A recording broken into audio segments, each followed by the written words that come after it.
It's all of it. And it comes out in every park, every field, with every tree. And honestly, your legacy will live on for generations to come through everything that you have added for our community.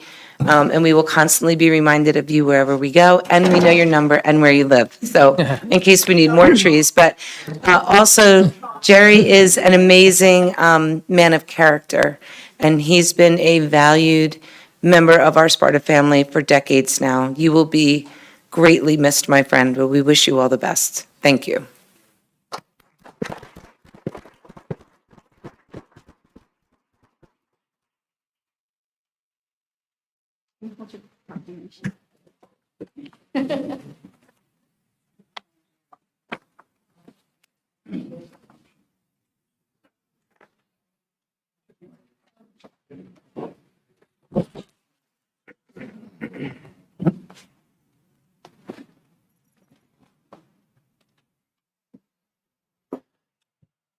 Excellent. For the next part of our meeting, I'd like to turn this over to Councilwoman Quinn.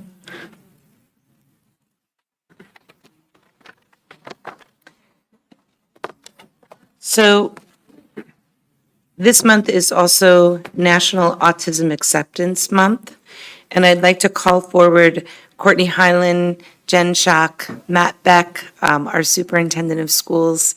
If you guys could all please come up. I'm going to read the proclamation, and then I'm going to come down and give it to you. Come on up. I think Jen was supposed to be here as well. She said she might be a little bit late. Whereas Autism Acceptance Month, previously named Autism Awareness Month, in April aims to celebrate and promote acceptance for the condition that occurs in 1 in every 54 children as of 2020 in the United States. There she is. And whereas autism, a complex developmental condition affecting the patient's ability to interact, communicate, and progress, has not one but many subtypes. First held in the year 1972 by the Autism Society, Autism Acceptance Month emphasizes the need for public awareness to promote acceptance, celebrate the differences, and be more inclusive toward autistic individuals around us. Whereas the Autism Society was founded in 1965 by Bernard Rimland, it's driven by the fact that autism is the fastest growing developmental disability in the world. The Autism Society hosted one of its first nationwide efforts of an awareness campaign called National Autistic Children's Week in 1972, which subsequently evolved into Autism Awareness Month, earmarked in April. In 2021, Autism Awareness Month was renamed Autism Acceptance Month to foster acceptance and ignite change. The Autism Society deeply understands the need to foster awareness and acceptance to ignite change and a healthier lifestyle through improved opportunities for people with autism. The organization caters to more than 600,000 people living under the autism onslaught, using tools like community partnerships with organizations, digital and print resources, along with events and referrals to spark empathy and inclusivity. And whereas the autism diagnosis rate is increasing fast, we take these 30 days of April to celebrate the differences, learn more about, and empower autistic individuals. Now, therefore, be it resolved that we, the Sparta Township Council, join the nation in recognizing April as National Autism Acceptance Month. And I know the microphone situation down there is not great, but here to accept this proclamation, we are very happy to have Courtney Highland, Jen Schock, and Matthew Beck, Superintendent of Schools in Sparta. The three of them work in unbelievable ways. Jen is the champion for Unified Sports Program, which is a phenomenal resource for our kids. Courtney as well. I see you every year at the dinner. It's phenomenal, but the work that you and your team do all year long is as inspirational as it is exceptional. And Matt, obviously, for supporting all of these efforts. We couldn't be happier to have all of you here with us tonight. So I'm going to come down and hand this to you, but thank you so much. Our students are very lucky to have you.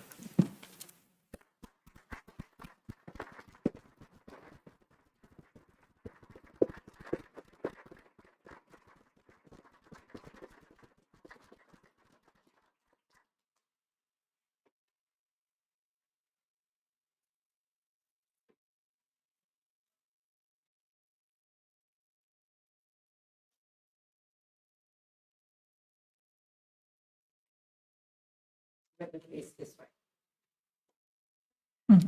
Talk about the organization. Thank you everyone for coming out tonight. I just got off the school bus, so my timing wasn't back home.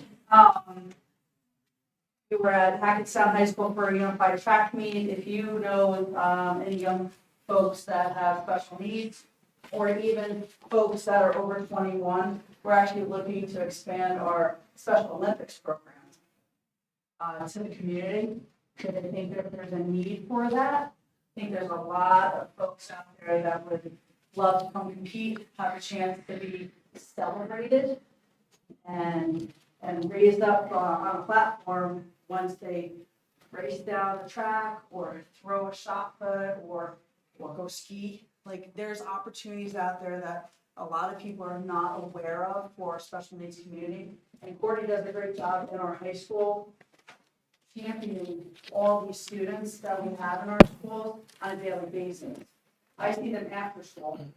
She has them throughout the entire day. So together, we are helping Sparta students raise the, it's celebrated.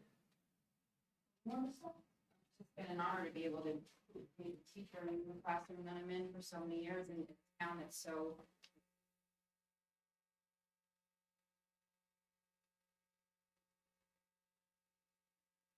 I have the fun job. I get to go play with everyone. Yeah, I would just say I've been in different school districts, and all school districts support the community, but I've never seen any support like this throughout the Sparta community, a whole community effort.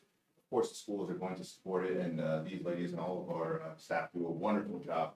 But I've never seen it on a community level the way I see it here in Sparta. From when I got here, and I got invited to the first unified event, it was a picnic outside. Football.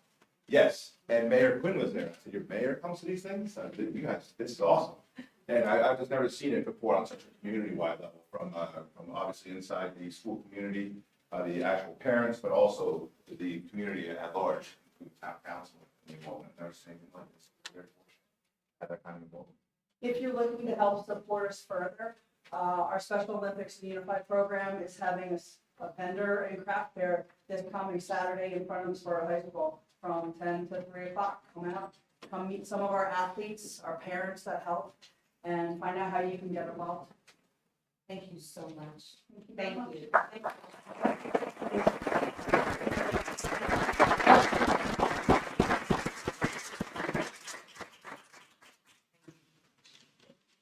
Hold on. Wait.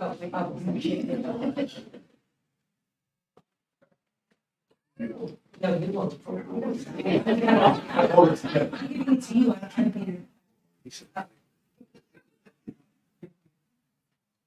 Thank you.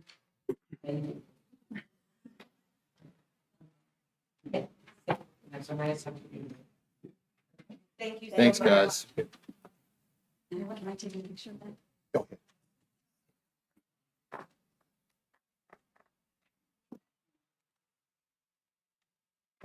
Go here for this one. Okay. On this side. Oh. So I'm going to now read the Alcohol Awareness Month, because April is also Alcohol Awareness Month. So I'm inviting up front all members of the Sparta Municipal Alliance team, of which Jen and Matt serve as well. I'm not sure if Matt puts this here. Dr. Esposito couldn't join us this evening.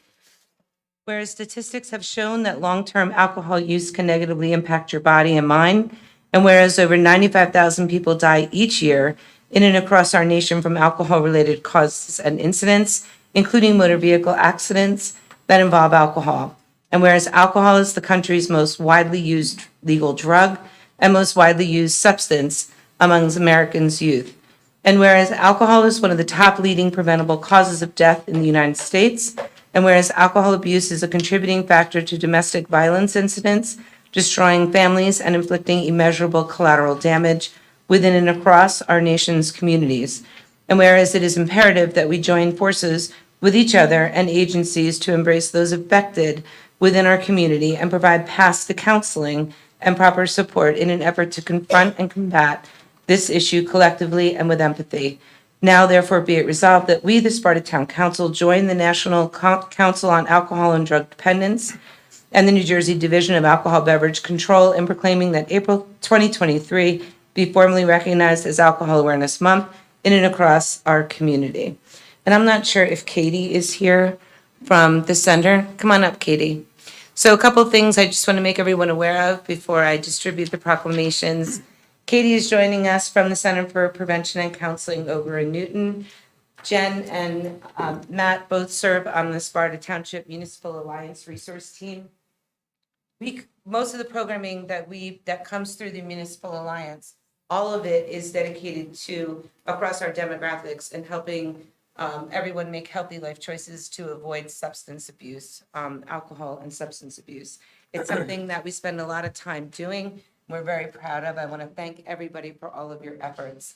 Katie represents the Center for Prevention and Counseling, and I will tell you that they do an outstanding job of servicing the entire community. They're also who we go through for many of our programs in the Sparta Township schools.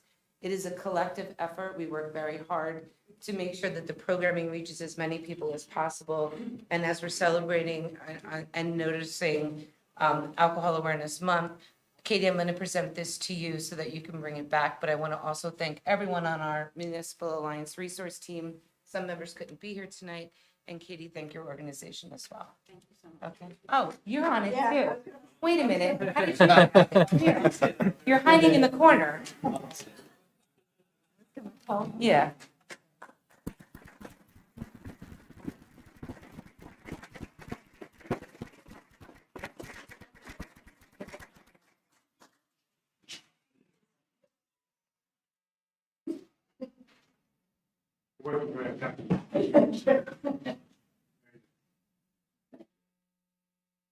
And, yeah, the chief is also the co-chair of the Sparta Municipal Alliance, so thank you, chief. Thank you, Katie, for coming out. Really appreciate it. You want to say a couple words about the center, or you're good? You want to say a couple words? Okay, the floor is yours. Well, I really appreciate this, and as a person in long-term recovery, I work with people directly affected by addiction, but even better than that is to help kids grow up to be healthy, resilient, and confident, so that to avoid ever having this, give back, and we're happy to help the town in any way we can. Thank you so Yeah. much.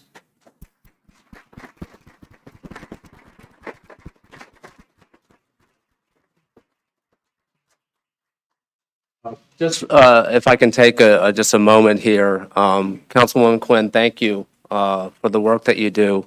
I think now is as good a time as any, given it's Alcohol Awareness Month. I've never disclosed this publicly, but I've been sober 18 years. And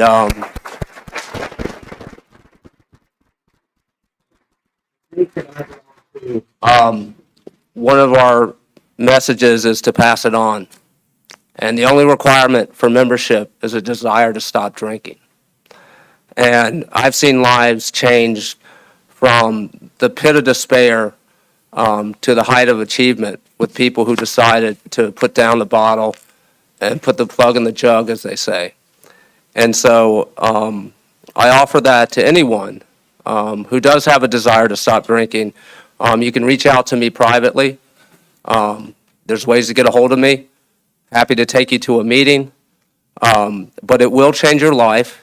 It will improve your life. And it not only improves your life, it improves all the lives around you. Because everyone's affected by addiction, not just the person who suffers from it, but the family, the community. And so by getting sober, you not only improve yourself, but all those around you. And so I think it's now as good a time as any, for anyone who's out there, if you know family members who have a problem with substance abuse, there's help out there, and it will transform their lives. But again, if they have a desire, that's all that's needed. So thank you.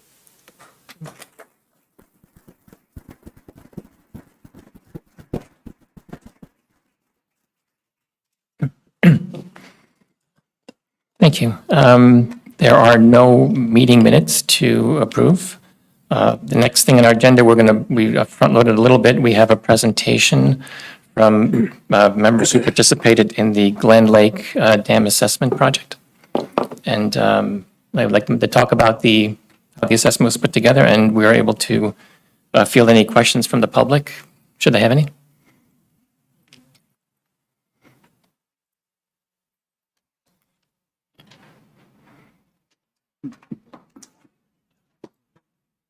Thank you. Good evening, everyone.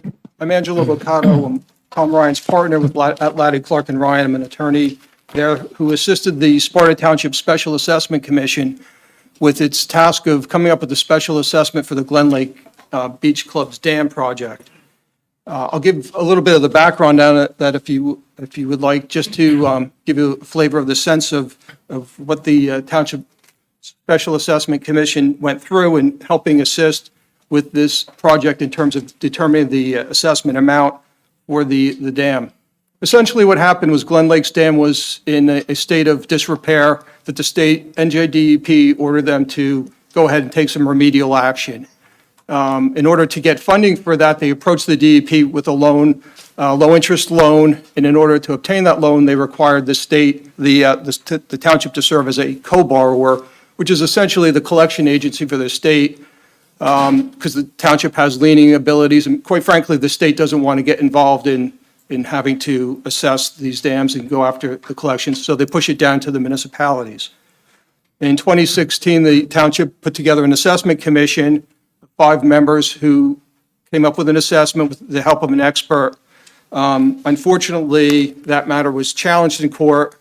The trial court disagreed with the way the assessment was determined. Essentially, it was a tiered system where if you had property that was lakefront, you paid a higher assessment. If your property had lake access, it was a little less of an assessment than the lakefront folks. And then there are other people within the community had the third tier, which was the lowest assessment.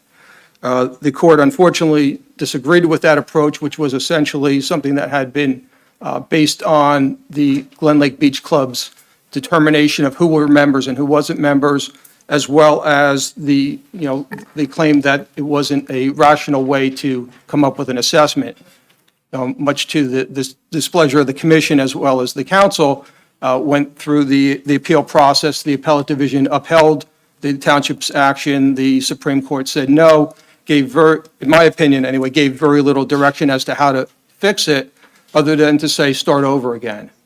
So this time, the commission reconvened with some new members.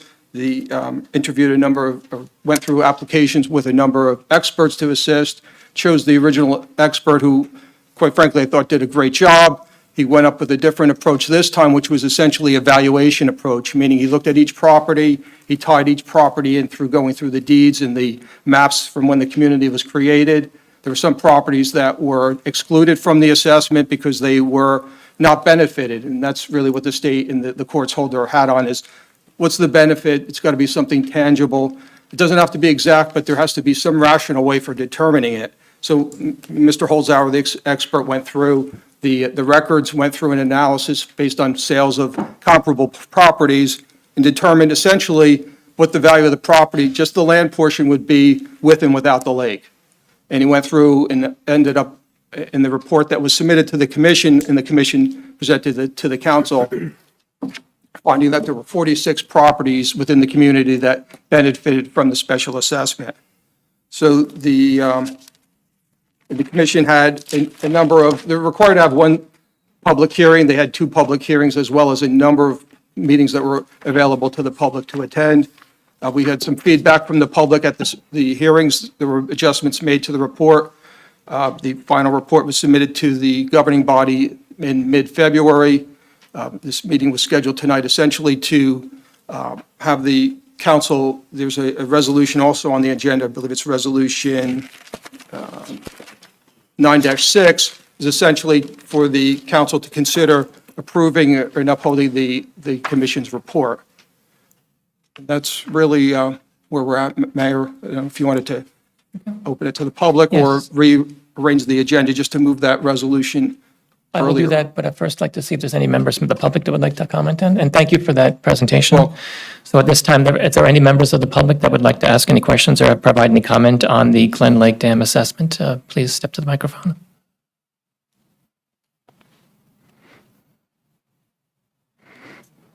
Again, this is on, specifically for the Glen Lake Dam assessment. Good evening.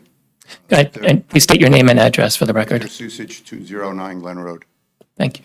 I see on the report that the homes that are on the other side of Glen Road, there's about a half a dozen of them on the south side. They were deleted from paying an assessment versus the process that was done a few years ago.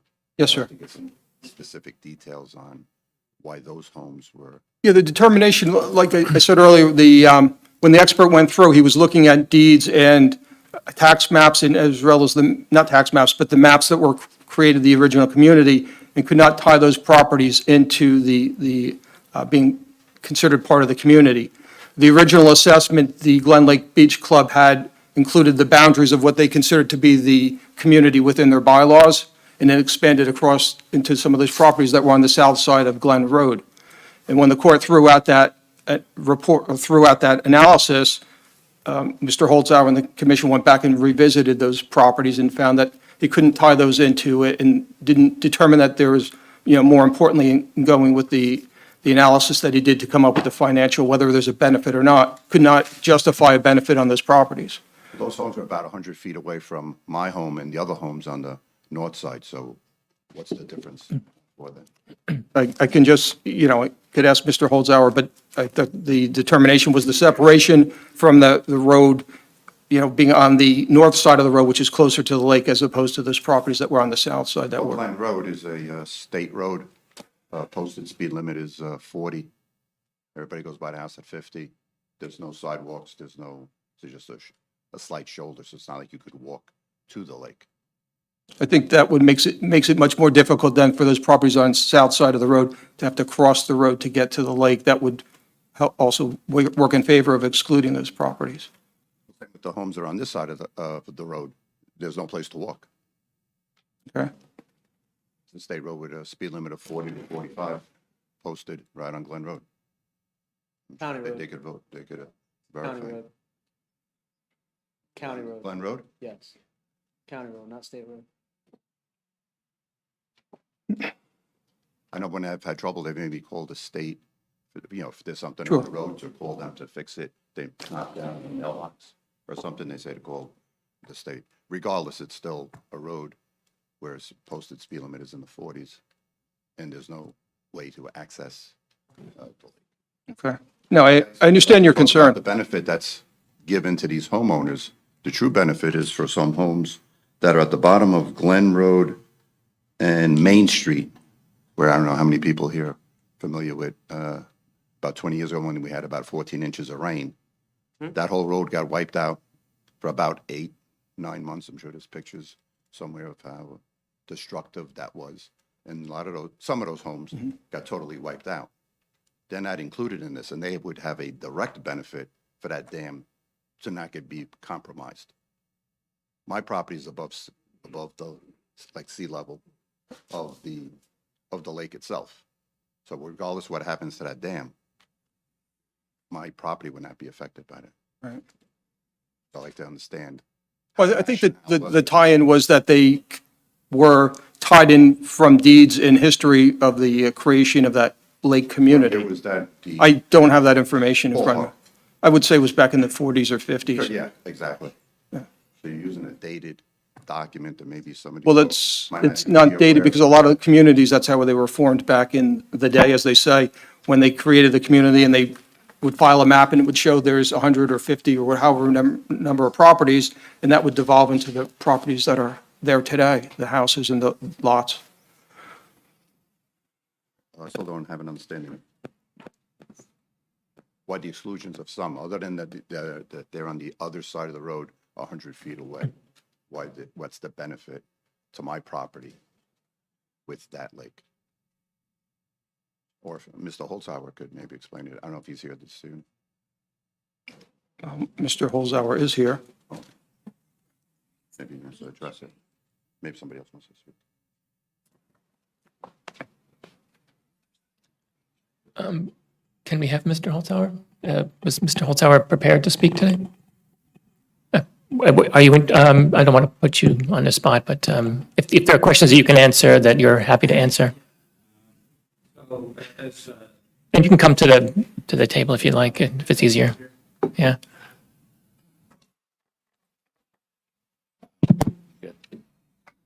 All right, so, And thank you, by the way, for Yeah, for no doing this. the properties on the south side of Glen Road, there was no deed lineage tying them back to the original creation of the lake community. I looked, I didn't look at all the properties, but I did a pretty strong audit of the deeds going back to essentially the Holland's Head deed, which established the idea that there would be a lake community, that people would have an opportunity to join the community. There'd be membership, there'd be bylaws. In the 70s, there were maybe 25 or more deeds that I found expressly from the Glen Lake Beach Club to individual property owners, stating that that right was theirs. But absent those specific deeds, the original creation, the way it works in land use law, when properties are subdivided from a parent, all the rights that were with the parent lot continue down through the chain. When I looked at the deeds on the 12 properties on the south side of Glen Road, not a single one of them was tied, and I did look at all of them. None of them was tied back to the Holland's Head or Lakeland original creation of the association. There was on the north side, ironically, even the named case that was, everybody refers to it as the Crispino case. That was just the lead plaintiff when the first assessment was objected to in court. And at the time, since we had a different methodology, quite honestly, no one had actually looked at the deeds. The Lake Association didn't provide any title work or deed information, and in the township's defense of its position, since it was believed that the co-borrower agreement that was signed by the Beach Club was binding on everybody, there was no research done at that point.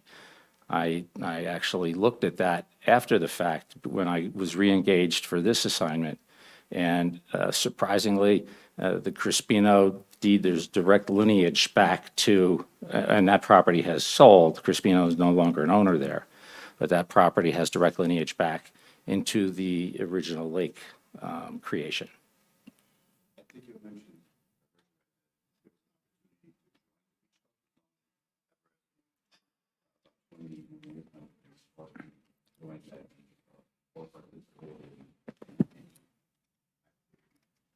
Well, I can't speak to how the beach club operates, and I don't know that that's necessarily germane.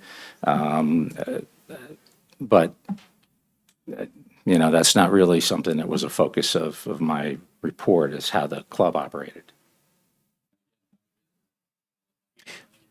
So if you have, could you step up to the microphone and put your name and address into the record? There's people all through Lake Mohawk that get to the lake, through all lake associations that find a way to get to the lake. Thank you. 207 Glen Road. Thank you. I bought Carol Crispino's house, and I just don't understand why 46 people have to pay for this, and nobody else in Sparta. Yeah. It's a big cost to a lot of people. I have my retired 90-year-old neighbors paying this. This is ridiculous. When I moved here 4 years ago, nobody mentioned this to me.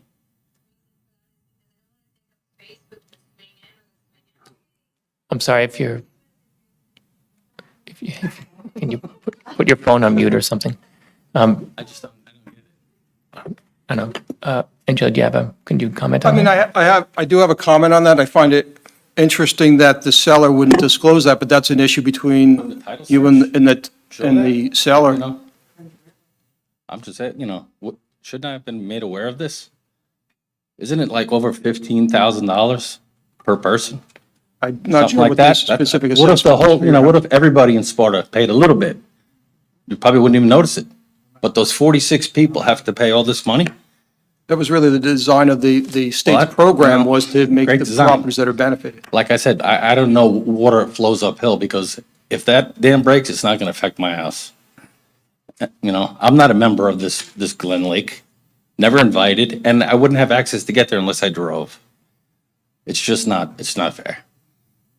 Understand? Yeah.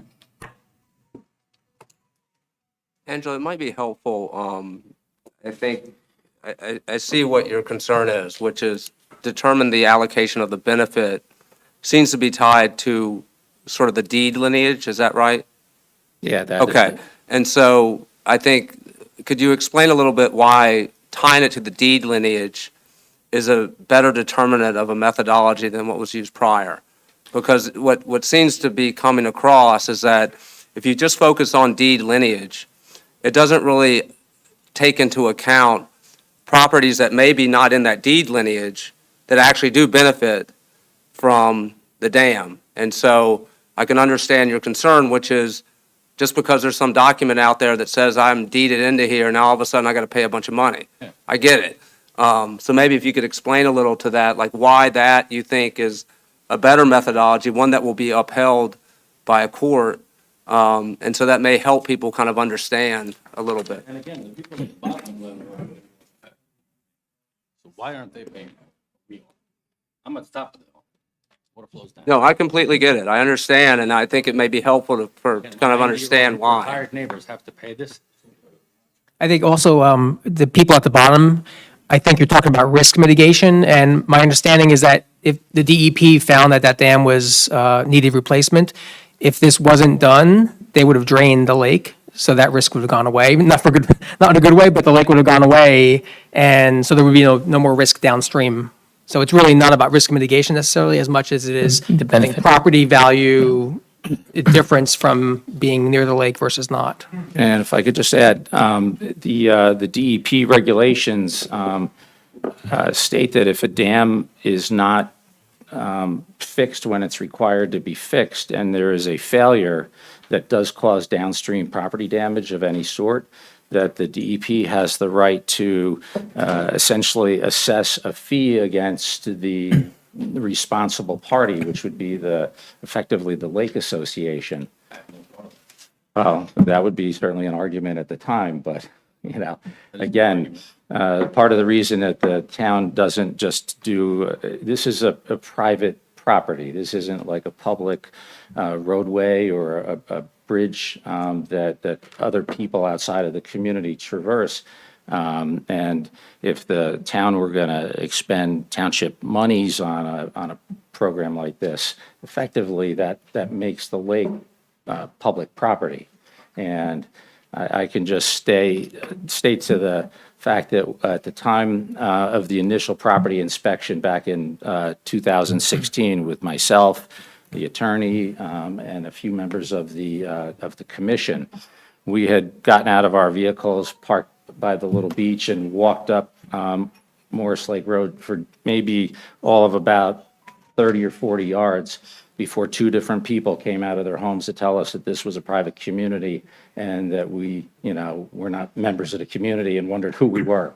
We were all dressed professionally, and we were doing an inspection to start the process at that time. So that's some experience. Again, not me, and I had said that, how would my children access the lake? And you said, well, a lot of people walk to Lake Mohawk. Well, I don't know if you've ever stood on the top of Glen Road and seen how fast people drive. So I would not let my daughters walk on that street. Well, that could There's a big potentially, difference between Lake Mohawk and Glen Road. and, It's like a speedway. understood, and know, properties it's a that are sidewalk on busy roads versus properties that aren't, you know, that might be more of a valuation issue as opposed to just an exclusion issue. For these 46 people, you know. Instead of spreading it out, nobody would even notice. These 46 people have to get hit like that. Okay. So I hear what our neighbors are saying on 17 Ponderosa Trail. The issue that I think is if there's going to be a rational connection basis test for the benefit and the burdens which have been raised, I think what would be in the collective good is to find out if this is challenged again on appeal in the court, is this methodology going to be stricken or challenged by the court? It sounds like there's a reasonable probable basis that this methodology may, I don't know enough, but it sounds like there is a possible basis for the court to, again, reject this methodology, and we might be back again here, so it might behoove us to revisit it if we have some time to do so. Please I do. think to answer the deputy mayor's question about explaining basically how typically real estate and why the tie into the chain of title or the history of the creation of the community, why courts typically look at that, because oftentimes, and when I used to do late collection work, we would typically see people come in and say, well, I never used the facilities, I didn't have a benefit from it. And, you would go through the deeds and the history of the title for the creation of the community, the properties within the community, and show the judge that, look, while people don't like to, none of us like to pay any more than we have to. It's an unfair burden. A lot of times that's how we feel. But if it's something that was created by the original developer and they can tie the property into it, courts look at that as a rational basis. And that's why, unfortunately, we could certainly empathize with you that, you bought a property recently and weren't told about the property when you bought it. That's Not like a couple of $100. Yeah. 15,000. understood. Yeah, It should have been disclosed. And to There's no respond to Mr. Dash's question or comments, the reason why we but we have a strong feeling in terms of the reason why this is a rational approach to setting the assessment is, while the Supreme Court gave very little guidance, one of their concerns was, you could have used a financial analysis. You could have went through each property and said, how do you tie the dollar amount of being in this community with having the lake versus not having the lake? And they said, well, we're not telling you to do that. That would be an approach that could work. Now, they're not saying, we're really hoping that the Supreme Court, the appellate division, the trial, someone would have said, here's what you really have to do. Because the statutes They that, didn't give any direction. I read the case. They Yep. didn't give direction. I think there's room. I think so, but I think the last round and why this is different from, this current approach is different than the last one was, that was really lumping everyone into one of three categories. And this is really fact-sensitive and valuation-sensitive to each property.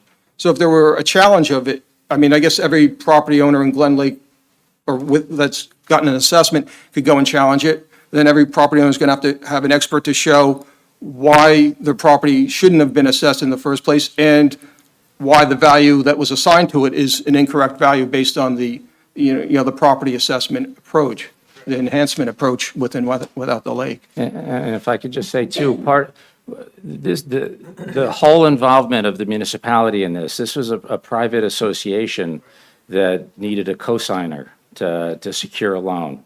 The municipality only agreed to be the cosigner. The co-borrower agreement that was signed was very clear that the town, being responsible for the taxpayers' money, taxpayers that aren't part of this association at all, that they didn't want to be on the hook for anything. AKA, we'll co-sign and help you, but you got to make, however it gets whacked up, but that somebody's paying this, not the taxpayers. Would the township co-sign that loan again in a different circumstance? I think they would do an analysis like this on the front end before deciding that. The other question is if the dam gets compromised for whatever reason, who's on the hook to fix the dam? The state would look to the association because they're the owners of the dam, So the same 46 people essentially. are going to perpetually pay for a dam that if it gets damaged for whatever reason. But And it that's was compromised part of- within a year of being fixed. I'm not sure if the town council is aware of that. Was not aware of that. I know that there were issues in terms of the construction that Issue. they had to go back and Right. do some items. Issues is, it was compromised within the first year. So now you think that 46 homeowners are going to be perpetually responsible for a dam. I'm not sure if something happened in the first year, that's not a contractor issue as opposed to a general public issue. It's issues. But the 46 people that are on here are on the hook for a long time, is the way we look at it this evening. But the point there is. So it's a lot more than, it's a lot more than 15 grand. That those 46 homeowners own the dam. It's their dam. It's a private dam. It's a private lake. Well, the folks that bought Lakefront and Lake View, they bought there knowing that. They wanted a lake. If I wanted to live on a lake, I would have been on a lake. The problem is guys like you bought the homes without being told exactly what your responsibility was. Well, I didn't show up on any of the That's not- deeds. it's not And that fair goes to back you to when, guys. he's 3 years ago, I was 21. From the Crispano case, Carol Crispano. I bought her house. You'd think I would have been, you know. Victor, did you talk to Dow Company? I'm sorry? You look at, maybe ask the Dow Company if the Dow Company will, the title company. Yeah, they didn't, they didn't say anything. The title, they went, somebody did it when it went to the Supreme Court last time. They went through a lot of the title searches, and the title company didn't come up. Sure. I hear what you're saying. My name's Ken Krogh. I live at 15 Glen Lake Road. I've lived there for 50 years. In my deed, it says I am not responsible for any bit of ownership of Glen Lake or membership to any association. As I said, I've lived there 50 years. I've enjoyed many, many years there. Paid my share of dues to use the facilities of the lake. Raised my family. For 6 years, I have not been a member of the beach club. I have joined another beach club, and we do not use the lake. And my big question is, why, you can't speak for the DEP, all right? But why does somebody lend somebody $900,000 and not know who's going to pay it back? And now you come up assessing everybody. In the beginning, when it started, we got an assessment at a lot lower amount of money than it is now. And there was more people involved. The people who signed the note, the DEP, said there was 160 members of the association. I've never seen 160 members of Glen Lake in 50 years. So I don't know now. They came to you to back it, to save the lake. But what were the other alternatives? Nobody looked at them. DEP said, if you don't do this, you don't do that, we're going to drain it. But there could have been some other alternatives if they followed it.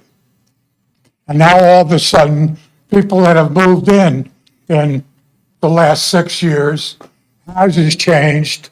They haven't been there but maybe 4 or 5 years, 2 years. Now all of a sudden, they're going to be assessed for something that somebody signed a note 6 years ago for, and nobody knowing who was going to pay it back when somebody lent them the money. Maybe that's wrong with the banking system today. I just want to say my piece. Thank you. And I've lived in this town for 77 years. And I've loved every bit of this town. Community gave me a good life, and I have paid it back and raised my kids here.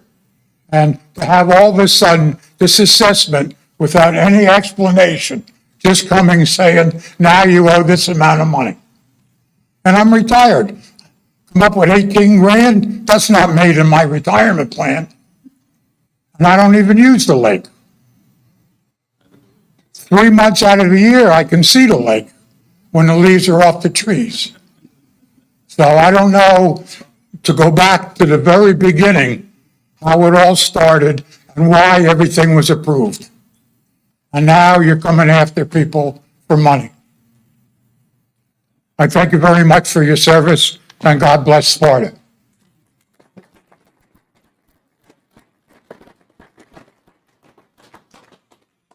Angela, am I right that whatever methodology you come up with you still are under, you still have to comply with Chapter 56, Title 40, which says that whatever assessment you do has to still be in proportion and not in excess of the benefits conferred. And so I know we have to choose some methodology. We can't just put our hand in a hat and pull out a number.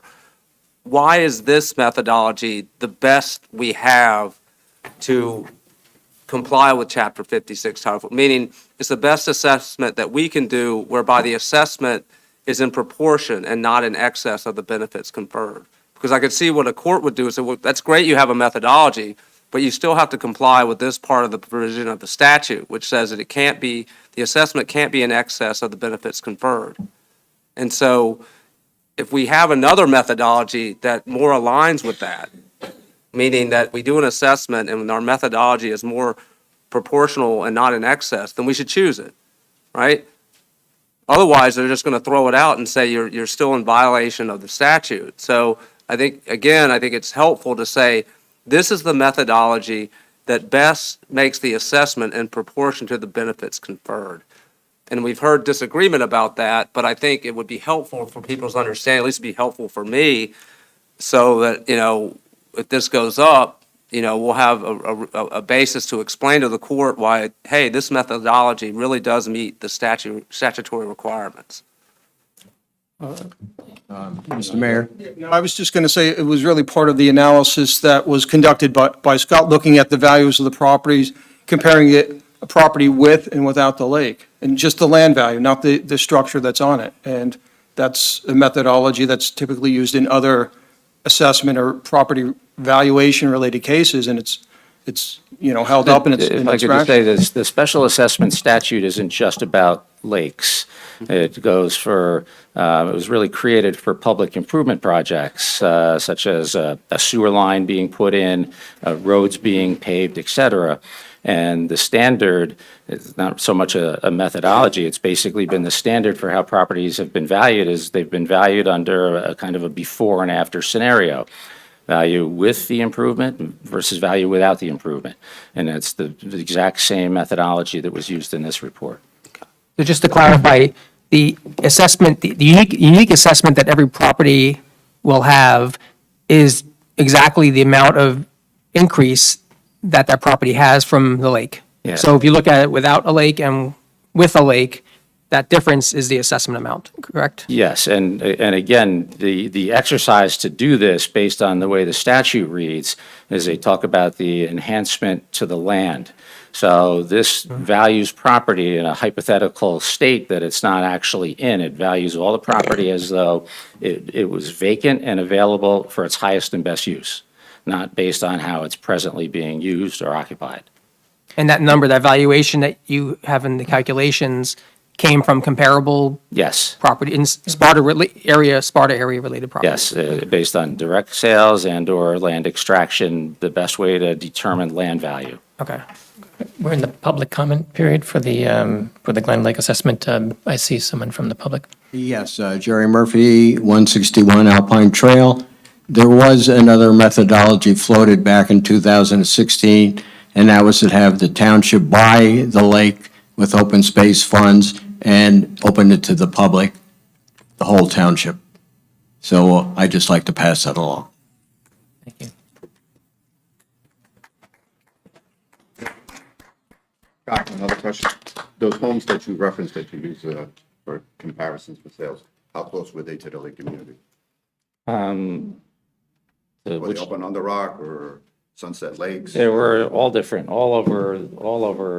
East Mountain Sparta has Road, got a West lot of Mountain Road. different lakes in town. So they were an extraction of sales within different lake communities to get Right, a but we're looking at the determination of. benefit of the dam to our properties. Now, I don't Yeah. think there's another dam near some of these other homes that you're referencing. Again, this was a value of property in lake communities, whether it be lakefront or inside the lake community versus similar properties that were reasonably identical that are outside of lake communities. But not in the immediate area where we're talking. Well, to the extent there was sales activity, yes. Stand here so you can see me. Yeah. Jenny Derrick, step into Sparta. Newton owns the water behind in that. Was Newton at all involved in this? Because don't they have benefit from the Glen Lake being in good working order? I'm not. Does the benefit, I'm sorry, Yeah. just a second question. Is the benefit derived from a functioning dam? And this may be nuanced, but is it derived from having the dam work versus having a property that has access to all of the recreational lake? It's based on the latter. And so doesn't Newton, who owns the Morris Lake facility for water, I've been asked to use the microphone, doesn't Newton, who owns the water behind the Glen Lake Dam, if there's an issue on the Glen Lake itself, if there's an issue with the Glen Lake, doesn't Newton derive a benefit from having a functioning property right there? And were they involved at all in the equation here? To the best of my knowledge, the Newton and the Morris Lake property was excluded from this assessment. I don't know if that was a DEP determination or part of the original negotiation between the town when the COR agreement was signed, but the Newton watershed was not listed as a responsible party. That's all I know. Sorry, Angela, did the court retain jurisdiction on it? Can, Sorry. Did the court retain jurisdiction? No, I think the Supreme Court remanded it back to the township to redo the special assessment. Okay, so it's no longer in the court. I don't believe it is, no. anyone else from the public have a question or comment? Okay, seeing none, I would like to make a change to the agenda and bring up Resolution 9-6 to the council for consideration. If anybody wants to make a motion to change the agenda and to to approve Resolution 9-6.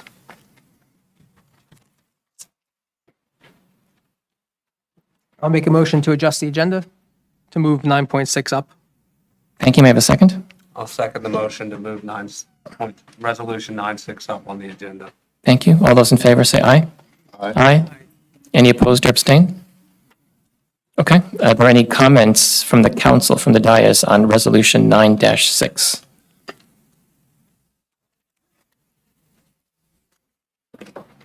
My only question is why we would have it on the agenda the same night that we're having a presentation on it. Anything that comes up, any questions that come up, there's no time to get them answered, there's no time to. Well, Why would we do that? There have been two public presentations from the Glen Lake Assessment Commission already. So the understanding was that a lot of those questions or issues were adjudicated in those sessions. And the presentation was timed with the council having a public approval or disapproval of the resolution. If we feel it, there's also always an option to table the resolution if a council member so chooses. Any other questions from the dais on Resolution 9-6? So I just have a question for the residents that are here tonight from Glen Lake Dam. So did you have an opportunity to meet with the people on the committee to discuss your concerns? So in other words, were you made aware, were you given the opportunity to meet with? Okay, so well, I guess what I'm asking is this the first you're hearing about this tonight? I'm aware of this. Okay. Just, So could you if I may, describe there were yeah, letters please. that were sent to all the properties that were affected by this, by the commission, as well as a letter for this evening's meeting. So- And that letter also And all the mentioned, meetings were open to the public, and there, like I said, there were two public hearings that were held by the Assessment Commission. Right, in the report that was provided about 9 days ago, council has had it prior. Look out, I think you referenced February 16th. February 16th was the date of the report from the commission. So we just got it. You guys had a 2-month. Okay? any other questions from the dais on Resolution 9-6? maybe we should table it to give people an opportunity to discuss. You can make, do you, would you like to make a motion to table Resolution 9-6? I'd like some questions answered on myself. So I'm going to make a motion because I know there's a lot going on tonight, and I think we need further discussion on this just right now. So I'm going to make a motion that I understand that it was pulled out, but I'm going to make a motion that we table it for tonight and put it on for our next meeting. And that provides 2-week time period to get additional questions answered that some of us may have based on comments and dialogue here this evening. I'll second. Okay, a procedural question for the closest thing we have to a parliamentarian. So there was a motion made and seconded to approve the resolution. Do we first vote on that and then go to the motion to I don't table it? believe there It was was a never motion made made to to you didn't approve move. it, just to move it on the agenda. I specifically has to move and table it, but if we wanted to just move it. So was the motion, did you feel that we just moved the motion? We just moved it. Okay. We did, then. Move the Okay, resolution. excellent, so we No, can. I made a motion So to the table motion it. was tabled and seconded. All those in favor of tabling the resolution 9-6, say aye. Aye. Aye. Any opposed or abstain? Okay, so resolution 9-6 is tabled for now and to bring up at a future meeting. Thank you, Scott, and thank you, Angelo. May I ask the manager to deliver the manager's report or the acting township manager? Okay, thank you, Mayor.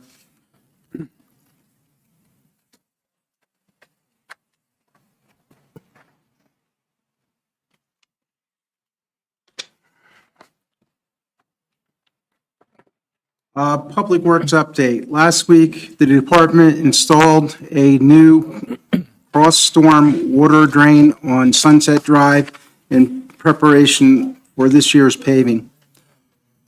Several loads of wood chips were delivered at 2 local community gardens by the Van Kirk Homestead Museum location, and several dead ash trees have been addressed on certain township properties and in the right-of-ways. These will be ongoing detail due to the emerald ash borer infestation.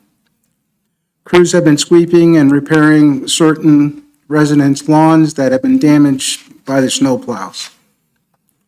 The Fleet Division has been prepping vehicles and surplus items for this year's annual online auction. Parks and Recreation, spring and summer program registrations open to residents on April 12th. Many of the toddler programs filled up in a couple of days. All of the other programs are filling quickly. The new youth and adult archery program is well received by residents. May is the month we honor our senior citizens. The Senior Volunteer Recognition Dinner will be held on May 17th, as well as other special events throughout the month. We're offering AARP Safe Driving Program on May 9th and 10th, and a new chess program will begin in May. The Trout Derby will be held on Saturday, May 6th at Station Park from 9 to 12 p.m., or 9 a.m. to 12 p.m. The Parks Department is working in full swing with field maintenance and spring cleanups. The planting of flowers at all township facilities will start next week, weather depending. Utility Department, the water tap is complete at the White Lakes Field project, and with the pressure relief valve and meter being installed this week. Construction Department, as of today, the department has processed 594 permits, 203 less than last year this time. Collectively, the department has performed 1,716 inspections so far this year, which is a steady but not brisk pace. The department is also ready to go online and receive permit applications electronically, which has been mandated by the state DCA and implemented by summer of 2023. I would like to thank our hardworking staff and in recognition of Administrative Professionals Day, which is tomorrow. And Mayor, at this point, I'll ask Chief McCarrick to do the police report since he's present tonight. Thank you, Mr. Rome. Thank you, Mayor, Council. Our distracted driving grant, the police department was awarded a $7,000 grant in regards for supplementing overtime shifts to enforce distracted driving. Officers have been enforcing violations throughout the month of April and will continue during their regular duty patrols. To date, results for the distracted driver grant, April 1st through today, April 25th, the total number of motor vehicles stopped on these shifts were 268. Total number of summonses issued were 61, and there were 94 hours of manpower broken down into 17 shifts. Bidding for Alcohol Awareness Month, I'd like to talk about our LEAD program. If anybody doesn't know what LEAD stands for, it's for Law Enforcement Against Drugs. It's essentially somewhat like the DARE program, but new and improved.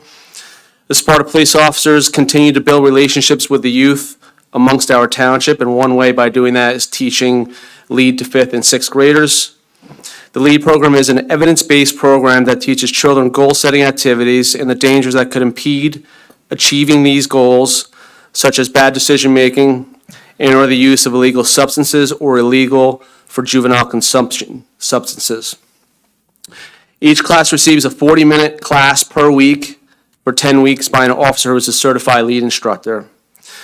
So to date for 2022, and this is just for this year, not for the past, I believe, 6 years we've been doing this. 2023. So 2022, 2023 school year, the following. Poach Middle School, we have taught 75 fifth grade students. Helen Morgan School, we have taught 229 students. Sparta Middle School, we have taught 257 sixth grade students. Total classes for fifth grade, all combined, are 150 classes. Total classes for sixth grade is 100 classes. And we taught a total of 561 students, which I'm pretty proud of. And that's done with 13 of our officers who are certified LEAD instructors.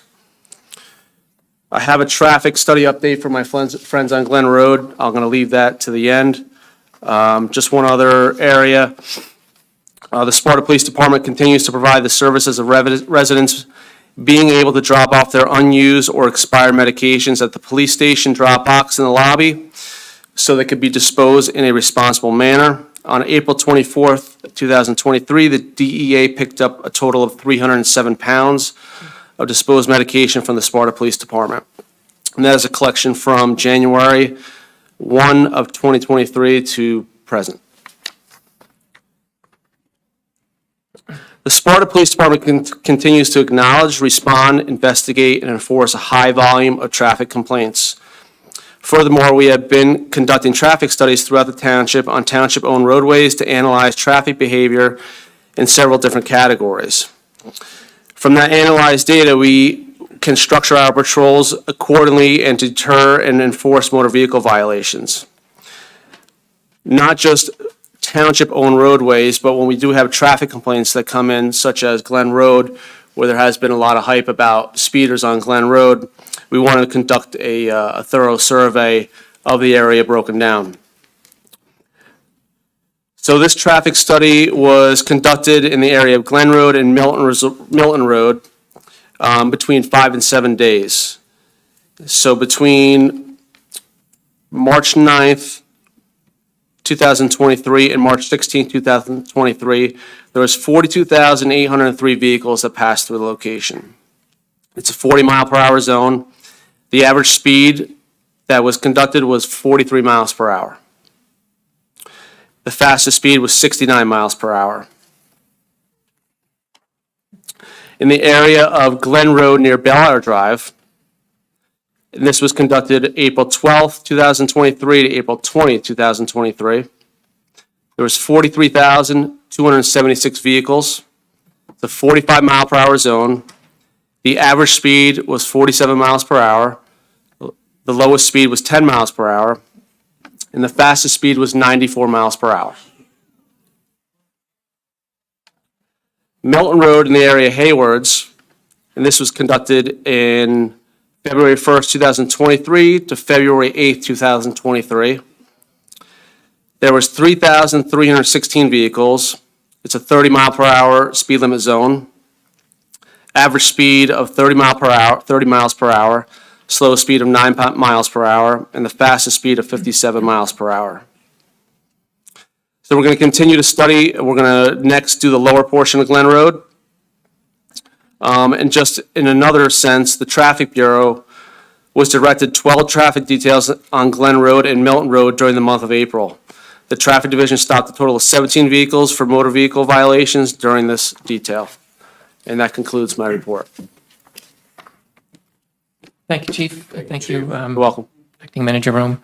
May I have a motion to accept the manager's report and the police chief's report as read? I'll make a motion to accept the manager's report and the police chief's report.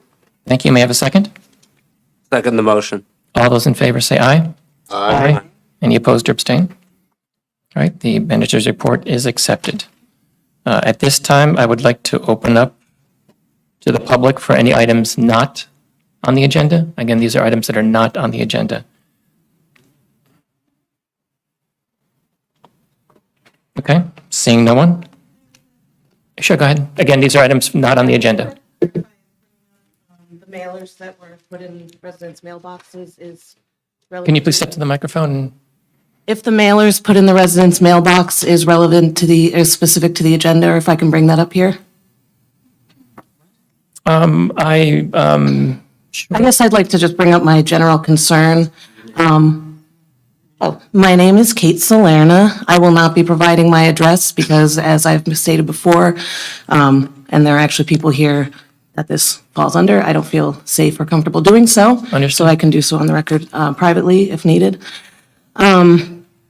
And that derailed my train of thought. Oh, okay, so I just wanted to bring up a post that was made on the public page of one of the council members regarding a certain ordinance and language that was used in that post that was also used almost word for word on mailers that were put directly in the mailboxes of residents of Sparta ahead of this meeting. I've since learned that I believe that that's illegal, and I'd like to bring up my concerns for illegality, impropriety, and possible ethics violations with that and the connected council member. Okay.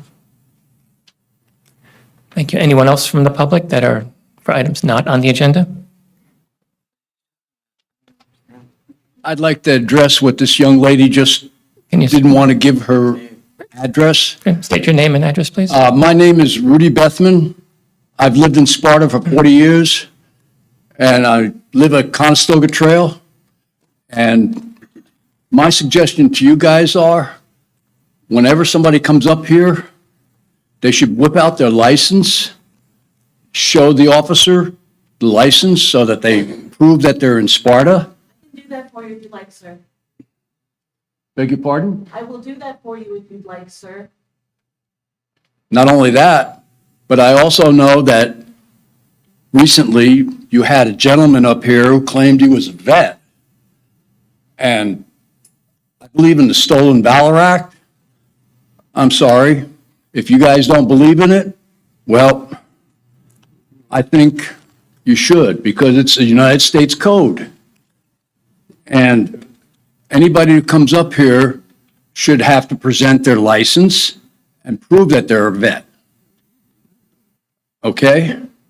So just to be Now, clear, they can either whip out their license, which says veteran on it, or they can bring their DD 214, which is their discharge paper. I just think that being this is Sparta, we should address Sparta residents to the council instead of having whoever comes up here decides they want to talk and show no proof. and just to be clear, you do not have to be a Sparta resident to address the council. Beg your pardon? One does not have to be a Sparta resident to address the council. Well, then, why are we here? If there are business before the council that anybody would like to address. we So can anybody entertain can that. talk? Yes, that's true. Okay. Thank you. Anyone else for any items, again, not on the agenda?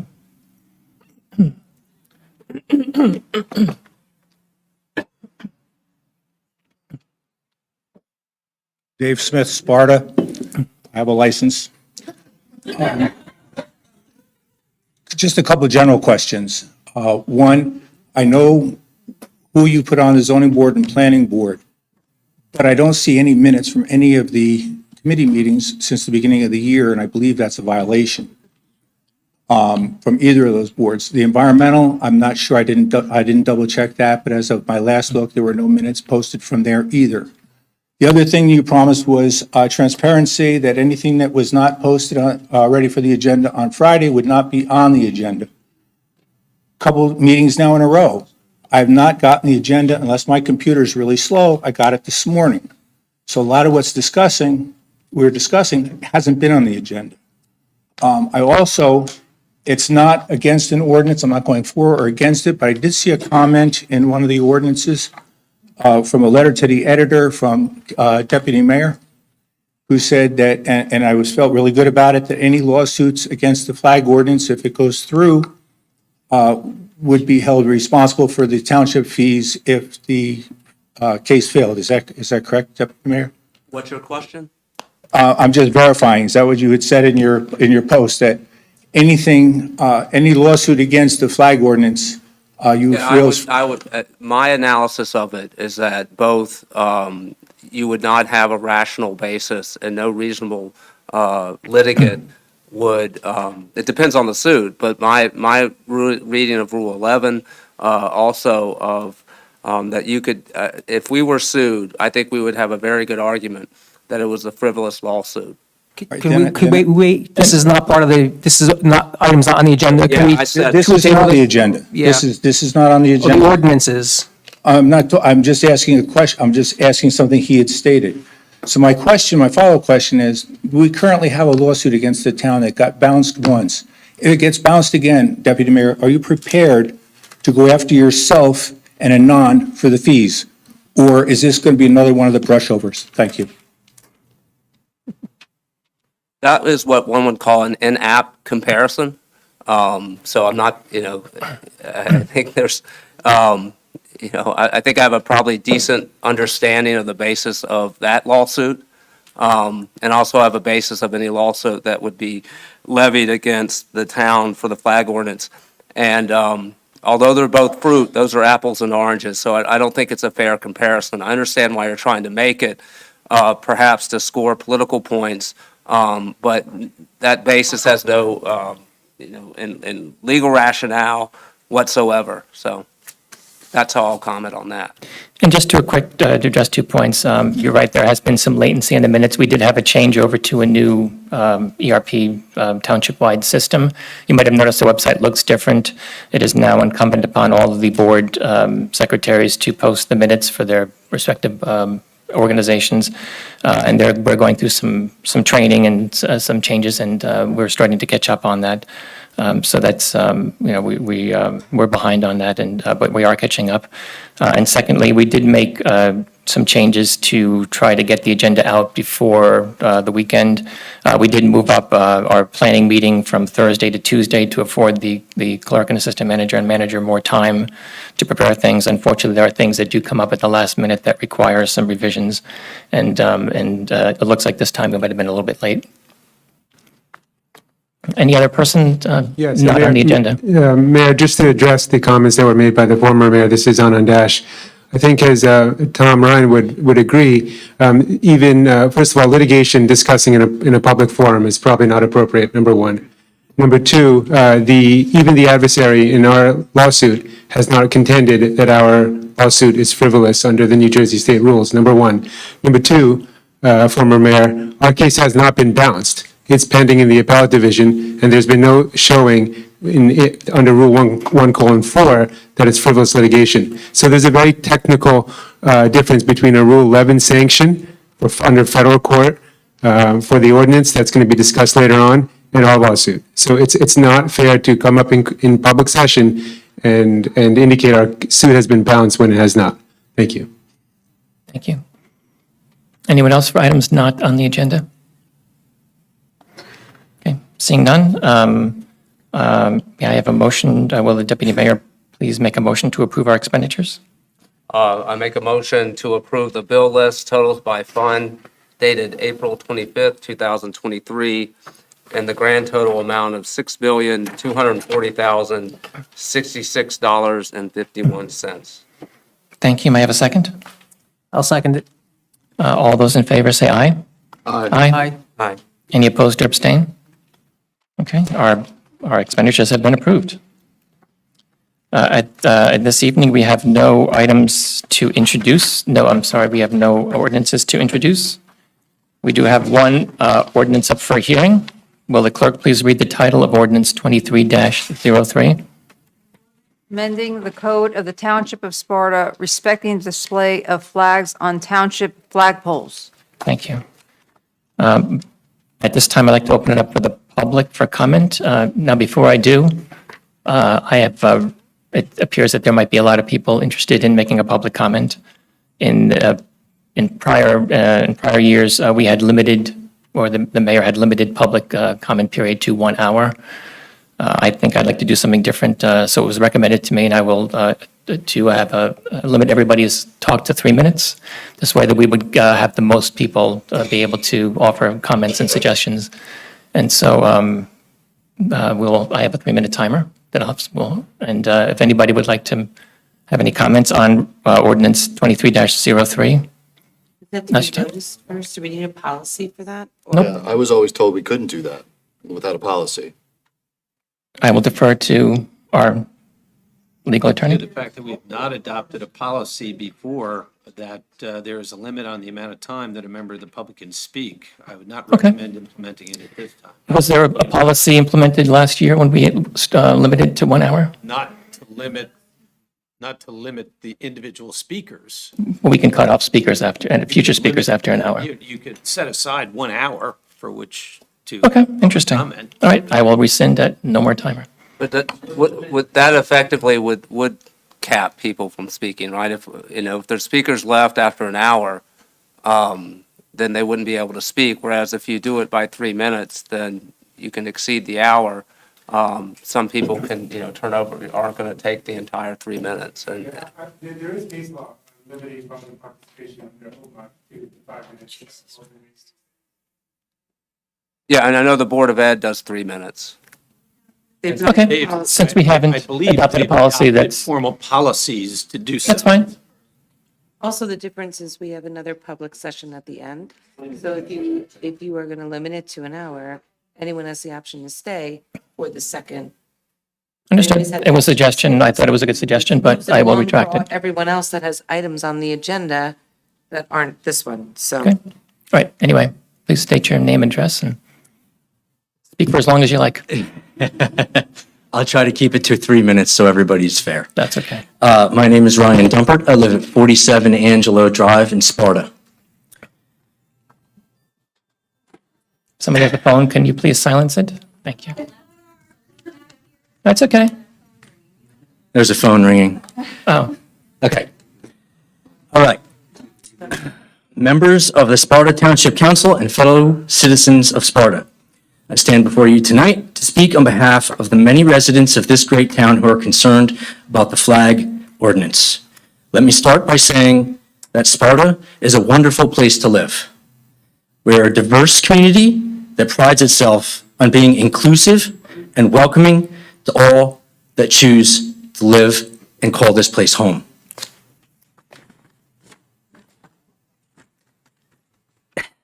You know what? I'm just going to say what needs to be said, and then I'll not read all this. Anyone who knows me knows that I am not a bad person.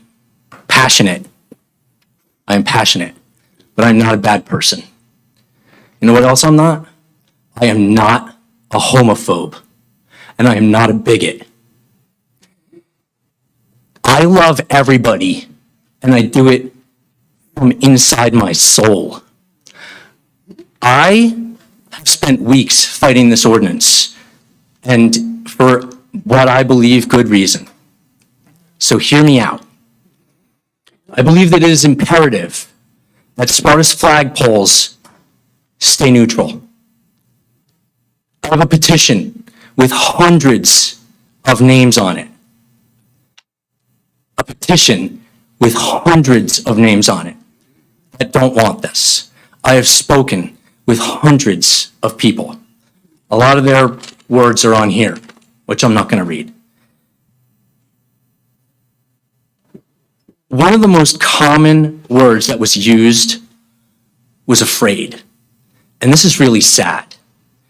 People were afraid to speak up against this ordinance because they were afraid of being called a homophobe. Now, this is a big problem, and here's why. Because what has been tied to this flag ordinance is the LGBTQ community. You have tied to your ordinance all these beautiful people out here, and all they stand for, and their entire movement, you tied it to this ordinance. This ordinance goes on forever. It's not just the month of June. This ordinance goes on forever unless somebody takes it and stops it. Correct me if I'm wrong. So, this has to be thought of in a way that doesn't just stand for one movement. This has to be thought of in a way that 10 years from now people might think of. And so, in doing this and making everybody feel uncomfortable, nobody felt comfortable standing up against this ordinance. I don't know how many people would have. But when I talked to people, this is what I heard. They were afraid. They were afraid of being called a homophobe. It's sad. It's really sad. And so I want to say that everybody who I did talk to, and myself included, we all support the LGBT community. We all feel that it's a wonderful movement, and we don't think it's fair that you've tied it to this ordinance the way you have and silenced people, business owners, teachers, parents, students. These were all people that I just talked to, friends, family. You tied it to that and you made them feel like they couldn't speak up because of the way it was tied. And that, yes. In what way? So, Could you be more specific? Yeah. You've made a considerable charge here that we've tied it somehow. yes. And so are what you're saying, if someone supports it and someone of the member of the community supports it, somehow town council is then tied to that support? Is Yes, that what you're saying? the town council, yes. I'm saying that the fact that it was tied so closely to the LGBT community was not fair. And I'm not speaking up against. I'm just saying that it was the viewpoint of a lot of people. And they didn't feel that it was fair that they would not have the opportunity to stand up because of the way things were presented. Whether you did or not, I won't charge you with that, okay? I will not charge you with the fact that you did it on purpose. But this is the fact. So maybe it does need to be tabled. Maybe more people do need to be able to, now that it's out in the open, come and speak up, understanding that you're saying that it isn't tied to this. Maybe that's what needs to happen, if they're able to table the other one. I think that you're conflating support for tying, right? If town council was tied to everything that a member of the community supports, then we would be tied to all kinds of things. And so I think that I would just have you consider what you mean by the definition of tying. That they may support it, that a member of community who happens to be of that community supports it. I don't know how that ties us to that. And if we go down that road, that anytime Okay. someone voices support, then somehow we're tied to it as if that was some kind of hidden agenda. Well, you're going to tie us to it by supporting whatever you choose to on the flagpole. Right. I mean, but this isn't, No, it's not us. It's whoever votes for it. It's the majority. right. Right. Right. So you just, listen, I respect your decision to put this legislation forward, okay? I'm just being very clear that this was something that people who voted for you, this isn't just like me and a bunch of my friends. Please, we can be respectful, please, thank you. Okay. Can you remind the people behind me that I have longer than 3 minutes to talk? Please, let's Can you respect please? all of the person who has the floor, thank you. I'm going to be fair, and I'm going to sit and I'm going to listen to what everybody has to say tonight. And I am not going to comment and bicker and make comments for everybody. I just wanted to make the point. The point is that people felt afraid. That is the common denominator. They felt afraid. I don't want to tie you to it at all, okay? I just wanted to note that, okay? That's it. Nobody in Sparta that I have ever spoken to was against LGBTQ or any of these movements. That is not what this is about. It was about being against government speech and keeping the flagpoles neutral. That is what the purpose to speaking up and speaking out against it was, not LGBTQ. I want to make sure that is very clear. Thank you. Okay, thank you.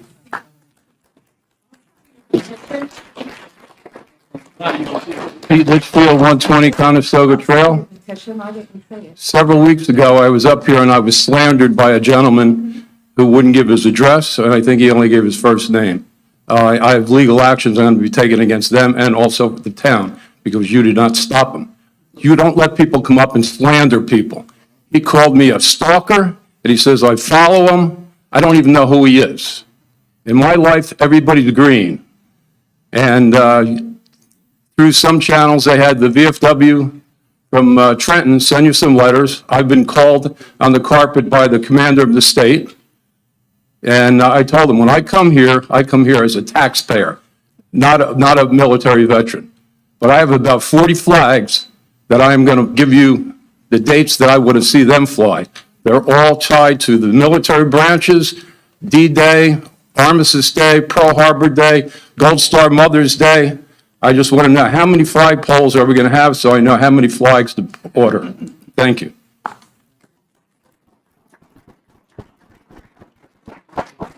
Good evening, everyone. Tim Hollidax, 197 Springbrook Trail. To this gentleman's point, the last gentleman's point, this is not about a single flag. This is about the ability to honor many different organizations and many different groups. This evening alone, we actually had a proclamation for autism awareness. I think it's important that we maybe have an autism awareness flag. We have the ability to be able to recognize many different groups. This is not just for one group. This is the possibility of being inclusive. This is a community which says that we are stigma-free, that we are inclusive and have the ability to honor many. And I think that wrath and acrimony is not appropriate in this situation. What we need to recognize is that we can honor more than just one group. And I think it's important to recognize that, and we should say that that's important, not just this is one group or another or whatever the concerns are. Thank you very much for your time.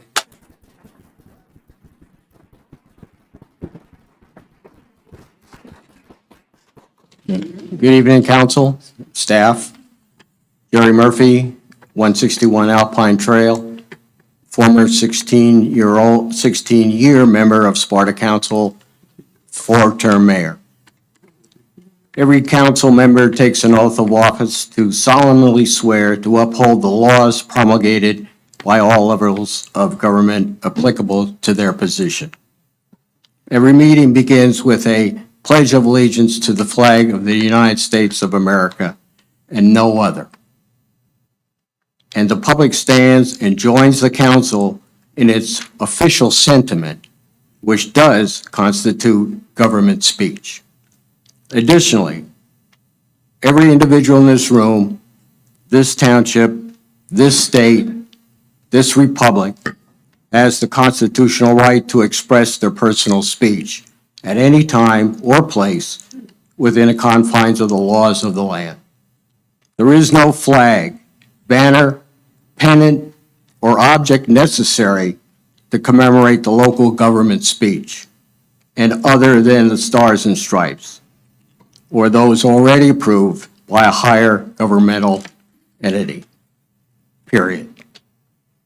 It appears the local township council has lost sight of the fact that our local form of municipal government is authorized by the Faulkner Act, which advocates for the nonpartisanship of this community. This takes political parties and other special interest groups out of the election process and mandates neutrality. The opening statement of this proposed ordinance states, "The Township of Sparta may advance its own expression without requiring viewpoint neutrality." My answer is expletive deleted. If there's an ordinance or resolution that could be deemed arbitrary and capricious, 23-03 is it. And it is because some members of the council are arbitrary and capricious. I cite as an example a potential violation of Section 3, subparagraphs A and B of the proposed ordinance and the word creed as used in human rights, because the proposed ordinance does not address the word lifestyle. A member of the current council was recently observed wearing a rainbow bow tie to a council meeting with the obvious intent to promote a personal agenda. This is an example of egregious conduct and why this proposed ordinance is flawed and should be withdrawn from consideration and possible approval. We need neutrality.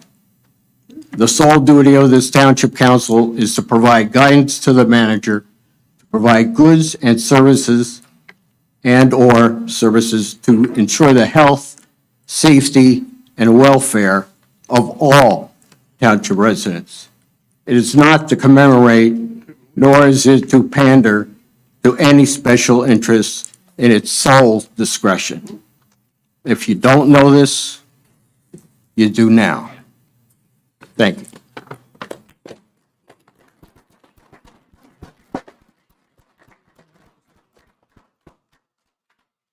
Hello, my name is Sue Stone. I live at 40 North Shore Trail in Sparta.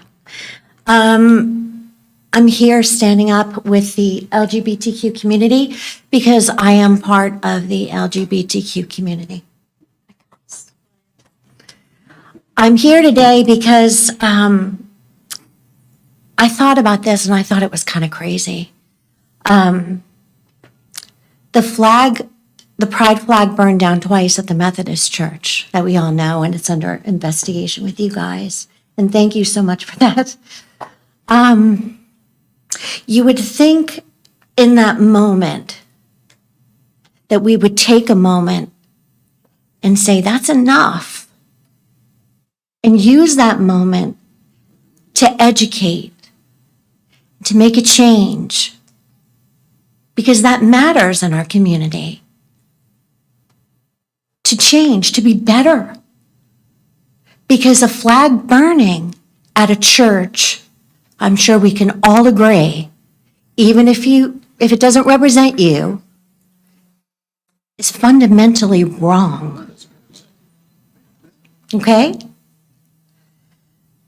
So if you give me a moment to speak, and if you'd like to get back up, you can have a change again, okay?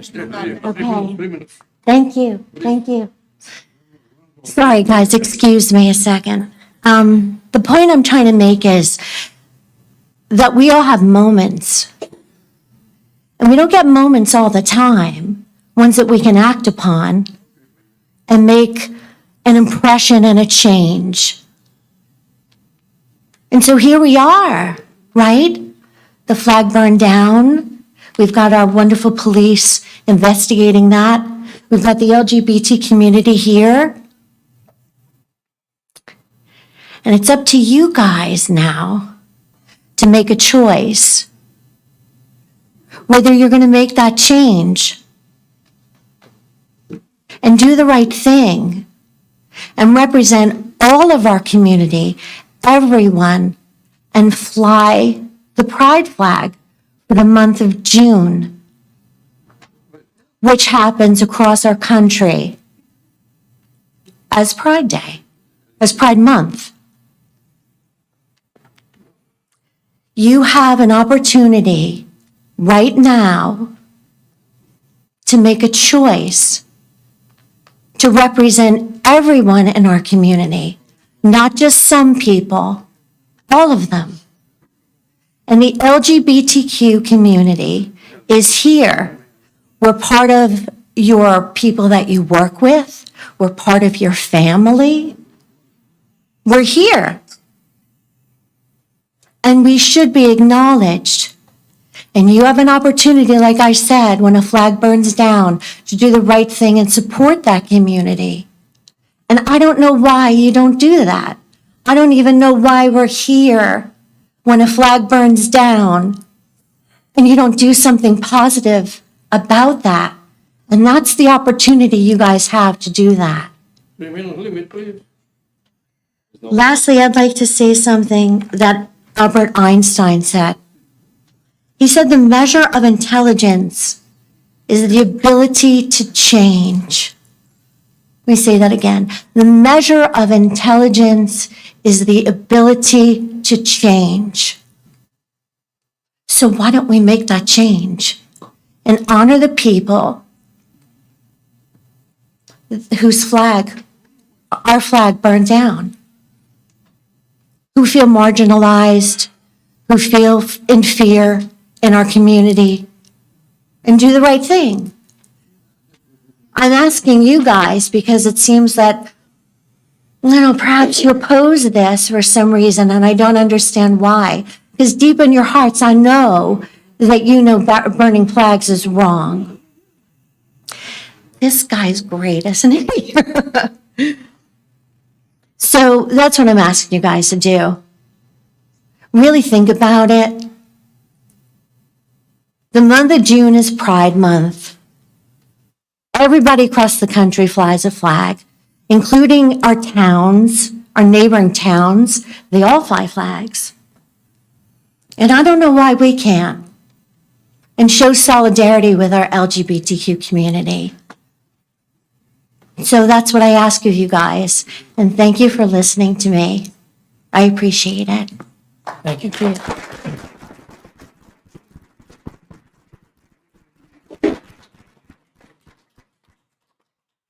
Hi. My name is Pat Schutz. I live at 203 East Shore Trail. I've lived in Sparta since 1962. I'm bringing today a letter from PFLAG as a member of the PFLAG board. We are here representing the newly found PFLAG Sussex County chapter. PFLAG is the United States' first and largest organization uniting parents, families, and allies with people who are lesbian, gay, bisexual, transgender, and queer. As you may know, there have been several instances of pride flag vandalism and burnings in Sparta Township during the past year. These were acts meant to instill fear and to make individuals feel unwelcome. We are here to advocate in favor of the inclusive flag ordinance in front of the council tonight. Yes, we hope to see the pride flag flying high in June, but we also look forward to other commemorative flags flying high to acknowledge and celebrate events, causes, nations, or groups of people recognized by Sparta Township. Part of the PFLAG mission reaffirms that unity and inclusion and a shared commitment to human dignity of all people are critical to fight discrimination and bigotry in any form so that all families can live free of fear.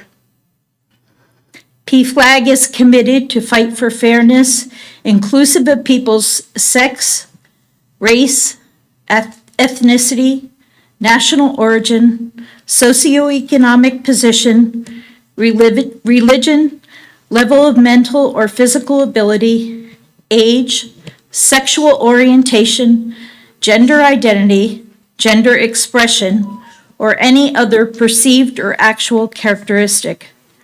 We hope the council will approve this measure so that we can move towards all families feeling welcome and living free of fear in Sparta. Thank you. Thank you. Thank you.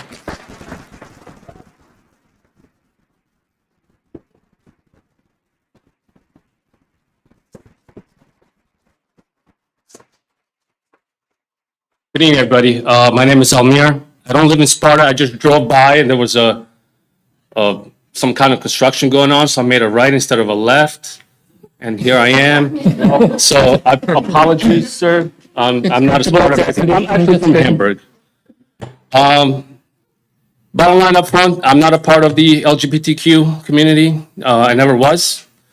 It's not a choice. People say it's a choice.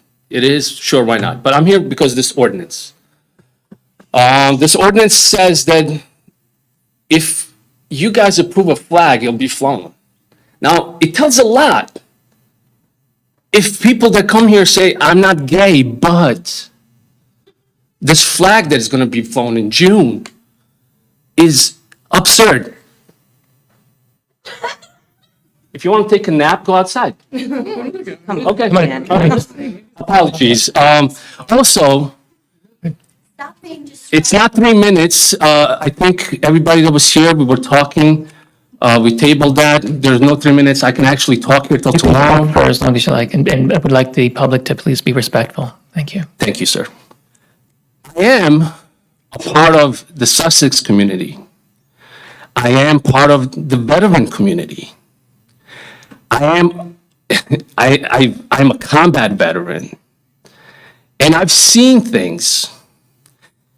You want my ID, sir? You want? Absolutely. Can we please? Yeah, no, but man, what are you saying? I'm sorry, can we?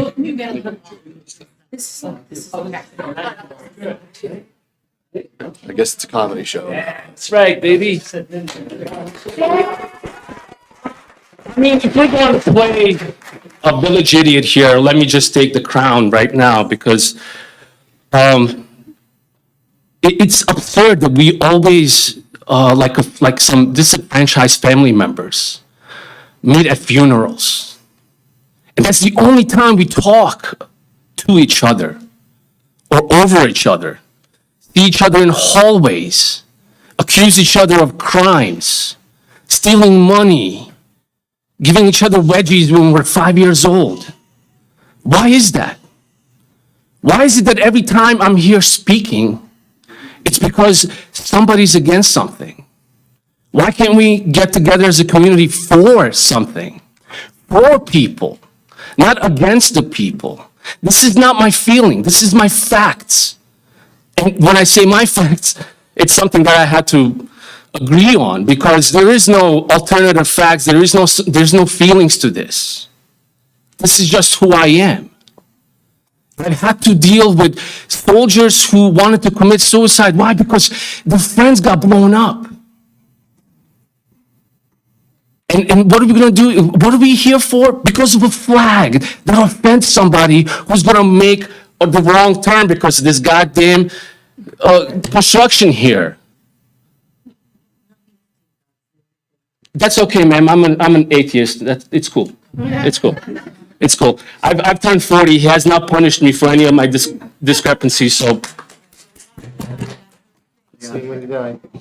You gonna see me when I die? Can we please? Move on. Thank you. Like my dad said, nobody has come back and told me what's happening, so, whatever. It's my future.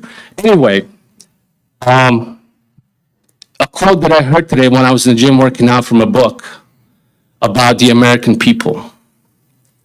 We are not divided. We are not. I have a lot of friends that they're not conservatives or liberals, but we agree on the fundamentals of human rights. We are not divided. We just don't talk to each other. We talk over each other, like a defunct marriage. Like a marriage that wants kids and none of the responsibility. So It's up to you what you want to do. I would really love to see 600 flags flying everywhere. I would do it on my car, but the drag coefficient is gonna ruin my battery. I don't want that.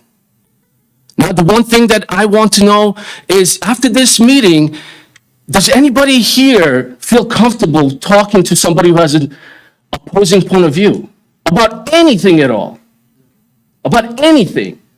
This flag, it's a flag. It's a symbol. It's a symbol. I wore it for 16 months.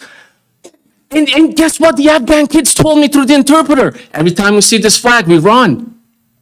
Now, is that the symbol of freedom? Maybe to me. This country accepted me as a refugee, but to those children, that's the only thing that's associated with that flag is pain, death, and blood.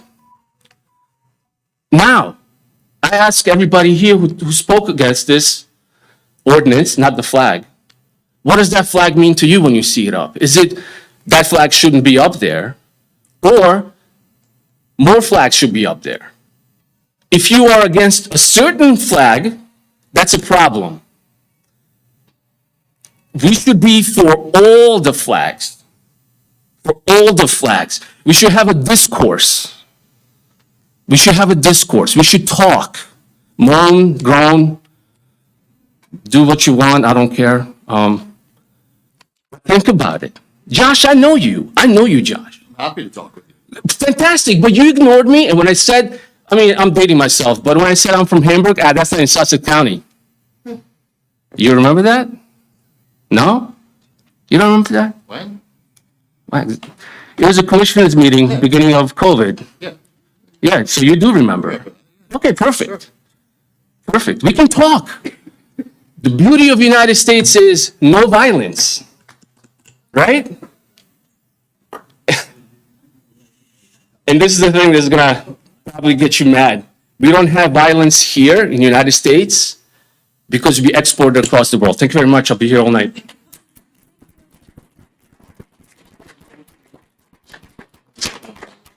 Hi, Tom Eisenberg, Sussex Mills Road, Sparta, 128, Sussex.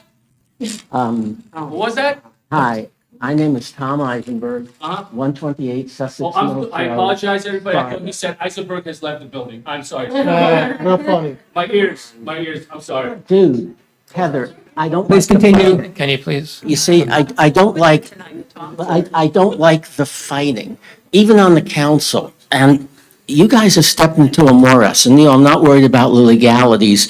Instead, it's unnecessary. Leave the flagpole alone. Leave these flagpoles alone. There's a lot of ways to honor and support all sorts of groups. And in terms, it's a tragedy, burning of the flag. And that's why the police are here, to catch the criminals, prosecute them. It's even a hate crime. So there's federal, you bring in the feds to prosecute. Just you step into a morass. Just because you have the power to do something doesn't mean you should. And the point's well taken. What if someone wants to fly the Israeli flag to commemorate the 70th anniversary of Israel? An Arab guy doesn't like that. He wants a jihad flag. And maybe there's a few black people want black power flag. Why open up this morass with the flagpole? There's a lot of ways to pass, what is it called? June is Pride Month. Excuse me, can we please just, There's a lot of ways to honor pride. And Tom, please continue. well, it's a point well taken, and I don't think the Please, we council. focus on the speaker, please, thank you. Yeah, just leave the flagpole alone, the two flagpoles or whatever, and work on other business and have more comity on the council itself. And move forward. The economic committee is important. The schools are costly, taxes going up, that matters to people also. But I'm diverging there. Just leave the flagpole alone. Step into it, step back. And June can be a Pride Month in Sparta, fine, but just leave the flagpole alone, I think. You've got the two flags, and I do have a question. Prior speaker said other townships fly the pride flag. Do they on their main flagpoles during June? Yes, No, I'm they do. asking the council. I'm Yes, they asking do. the council. Yes, they do. A number of municipalities do in New Jersey. Last year, I think I saw like 45 or something. And what do they do the other months? What do they fly the other months? Oh, I don't know. I don't It's work with other important, towns. because, you know, That was the only one that you you know, paid attention to? what do they Yeah, I'd fly like to look the other specifically. months? There's a lot of ways to honor people and bring people together. I would just leave, and you can see, as I said, it's not inclusive, actually. You're excluding groups that may be unhappy not having their flag up. And you can see just the enmity, you know, and the arguments here in the audience. Why have that, Dan? Why have it? Move on to things you can work with productively. Please. Thank you. Thank you. Do I have to sign in, or? May I just take your name and address, please? You got it. Caitlin Gagnon, Summit Road in Sparta. I'm going to try a more nuanced approach, but when I'm pulled away from bedtime, it's a little bit difficult. That being said, I don't think it's the ordinance that's causing some of what we're hearing in the audience. I think when you say jihad flag, when you're referring to a pillar of Islam, that's a very offensive statement. In addition to some of the other comments that actually drew me out here tonight. To call the LGBTQ community a movement is equally offensive to some. I understand that that's subjective. Anything that is offensive is subjective, but nonetheless, it's important to acknowledge that when we see it. Back when George Floyd was murdered, I actually helped create an initiative in Sparta called One for All. And the point of that was to draw, reminiscent of what one of the prior speakers said, community members together and bridge the gap across the aisle that we saw trending from a very long time ago, long before George Floyd. And in that process, we worked actually very closely with Chief Spitaletto, who was wonderful, not just to our community, but to this initiative. We actually formed an alliance where we were able to report incidents of hate crimes, racism, racially and sexually charged incidents. I couldn't tell you exactly how many we were able to count to date. I want to say close to, I would say between 5 and 10, just in that short amount of time that we worked together. We also worked with the township manager at the time. The reason why I bring that up is there was actually a homosexual couple who had adopted a young African-American child, and they lived over on Glen Road. And they actually had their son, while playing on their front lawn, called the N-word so many times. And they, as a couple watching him, were called the F-word so many times. And garbage was strewn about their lawn so many times that they left Sparta. So when you talk about being afraid to speak up, I don't have much sympathy for that, because at the end of the day, you're lucky enough that you can still stand up and use your passionate or hysterical voice and say what you need to say, just as I will and am right now. But when you have to leave a community because you do not feel safe and your child cannot be raised safely, I don't feel much sympathy for you. I want to take that nuanced approach that I was speaking about. And I'm going to ask a question, and I'd like to direct it to Mr. Clark, knowing that he's an attorney. Mr. Clark, the Shirtliff and Boston case. Would you say that lighting up our building is a form of government speech? It's just a different form of expression, a mode of expression, yes. Would you say that hanging any type of ribbons on our township flagpoles is a form of government speech? Yes. So is it arguable that we're already engaged in government speech as a township? Yeah, and that's part of the reason why, I mean, we did it tonight, we did proclamations. So here's my question. When the town council, which at the time none of you were on, or I shouldn't say none, Mr. Chiarello, you were, when the town council voted to put an Ecuadorian flag display on our township sign, a digital sign, to rightfully honor and recognize a young lady who went to Sparta High School, an alumni who competed in the Olympics, was that a form of government speech? It certainly was. So in that case, couldn't it be argued that right now, if someone wanted to honor their Russian son, and the town, and that petition was made, or that request was made of the township council, and you chose, in light of the ongoing climate with Russia and the issues that they're facing with Ukraine and our involvement in that process, if you were to deny that request tonight, would we be already subjected to the same litigation that people are trying to stoke fears over? That would be an argument that they could use, yes. So it would be arguable in, let's say, a court of law that any of these examples of government speech would be just as problematic and viable as a flag on a flagpole. I would think so, yes. And just to make sure, at no point will there ever be another flag, whether it's the Sparta marching band, Sparta, which again goes to nationals, no flag will ever be the same size as the American flag, They must be smaller. as the ordinance states, correct? Correct. They must, every commemorative flag must be smaller than all three All of the three. US, New Jersey, and POWMI. That's exactly what I thought. So when I hear, I won't say the name because I don't want to shame someone publicly, otherwise I'll be called a bully.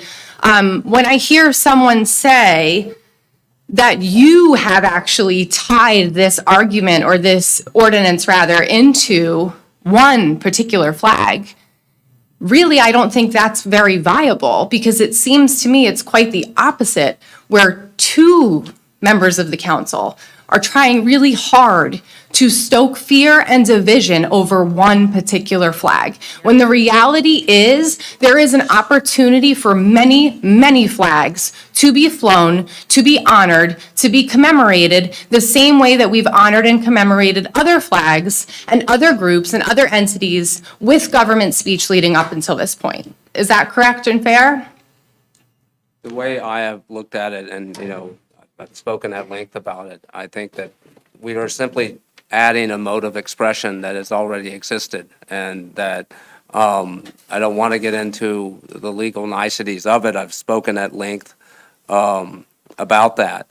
But, government by its nature speaks, and our policies will offend people.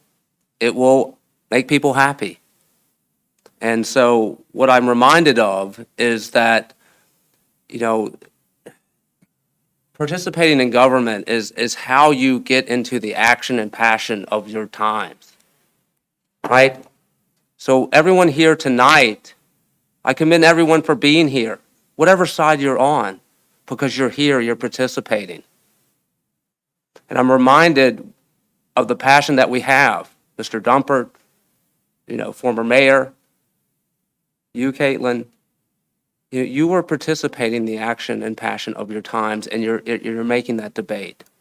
And some people will walk away tonight upset. Some people will walk away happy. But what they will walk away with, everyone will be informed. Because you are at the source of where it happens, and that's the way democracy works.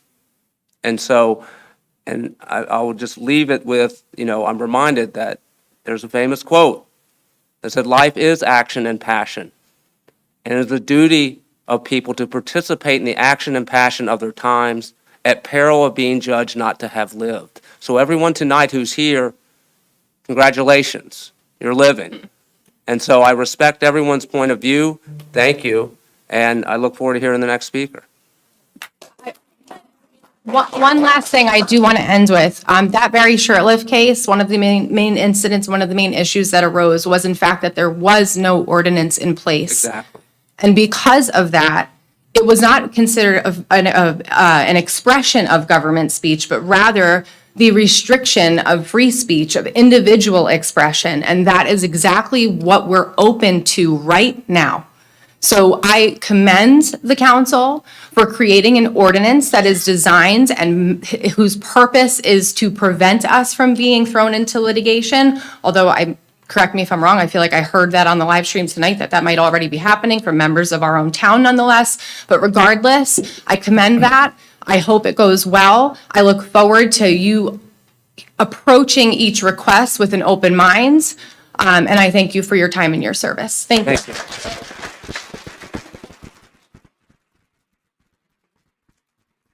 I'd like to also echo the deputy I mayor. had a comment for Caitlin, and I noticed she just left, but she left too quick.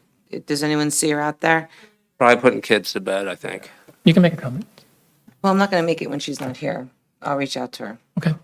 I just want to go on the record and say that when she was talking, I don't appreciate the comments that she was talking about me as well, that I'm sitting here stoking fear and everything else. I will tell you that the initiative she's talking about, oh, here she is, Caitlin.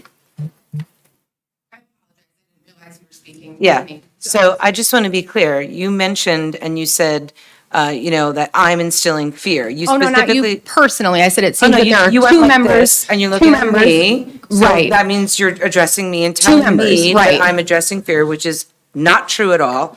And I just want to remind you also that when that initiative was put together with Chief Spitaletto, Mm-hmm. who supported it and who was the mayor?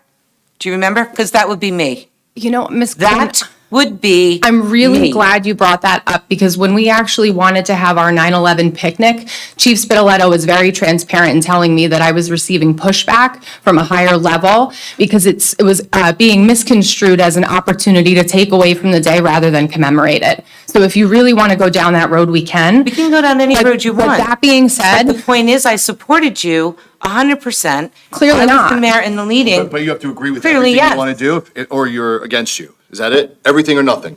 in what capacity is that the case? I'm saying that me personally, as a citizen, I feel that you have chosen to make this ordinance about one particular flag. That's my subjective opinion. You can say that you don't agree with that, and that's that's the Kayleen, beauty of a democracy, Go right? back, you're absolutely right, but go back, because to the points of how this ordinance, in my opinion, may have been tied to this, was because the very first time, 6 meetings ago, that we brought this ordinance up, I asked a question of my council members, of my colleagues, and my question was this: can somebody please explain to me how an ordinance that centers around government speech is beneficial to this town? I asked this question of each colleague. The first answer that came from the mayor immediately was flags are getting burned. So when I asked, how does an ordinance referencing government speech, which is my concern, how is this benefiting the town? The immediate answer in the very first meeting, 6 meetings ago, was because flags are getting burned. That is a tie. That is a direct correlation between this ordinance and one flag. And maybe that is where this tie-in is coming from, but I will tell you, I've sat here voicing concerns of my own around government speech, around it being in the playgrounds and the parks, of anything.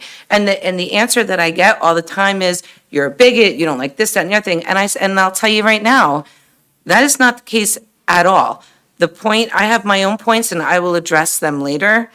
But when we start talking about being tolerant and inclusive and everything else, I also had emails from residents. One resident told me that her blue line flag was burned off her flagpole on her front porch.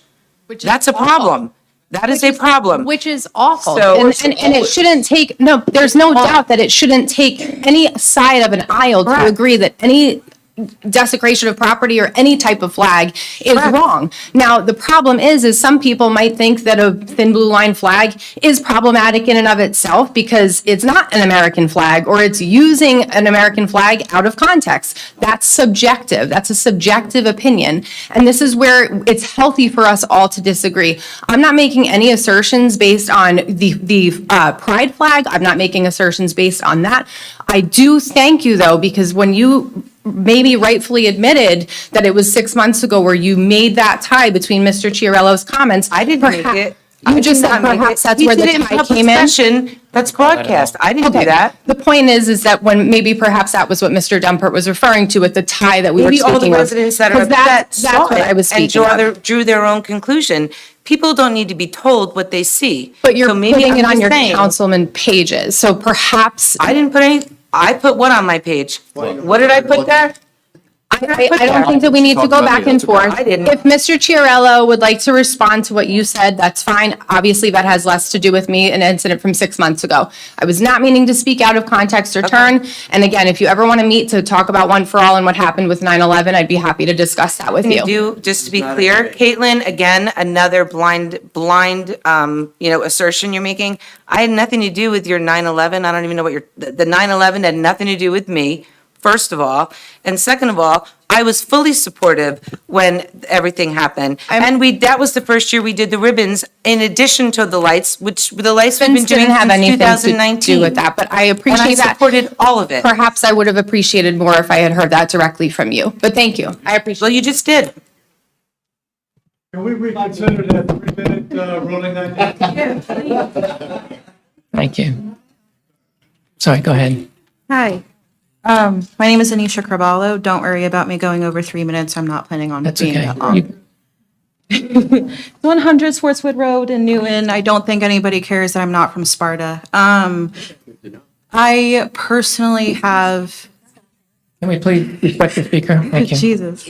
I personally have ties to the United Methodist Church. I was homeless quite a long time ago, and I had to rely on public services. They opened their doors to me, and I spent my darkest hours, both literally and figuratively, in that church. I personally can say that them having that flag, they've had it for years. Them having that flag made me feel safer, it made me feel welcomed. I don't normally feel safe in churches, but in that case, I did. I think having that flag up is important to the people that it represents. It doesn't exclude anyone. If anyone is unhappy with the flag being up there, that's on them. That's your responsibility to deal with your own feelings. As far as flags as a whole, personally, I really don't think that it, I'm losing my train of thought, sorry. I have points on my phone that I wanted to go through. But one thing that I did want to mention is that for certain people mentioning neutrality, it sounded less like neutrality and more like erasure than it did actually just being neutral, keeping the flagpoles clear aside from the American flag. What else? That it's everyone's own responsibility to educate themselves. I just wanted to say that because from what it sounds like, a lot of people don't know the history of LGBTQ and all of that stuff. So it's 2023, Google is free. I think everybody should be doing their due diligence and researching LGBTQ issues, especially now. That nobody is asking people to accept or like the flag, but tolerance and inclusion is something that shouldn't just be limited to topics that people are comfortable talking about. I'm going to end it there. So bye.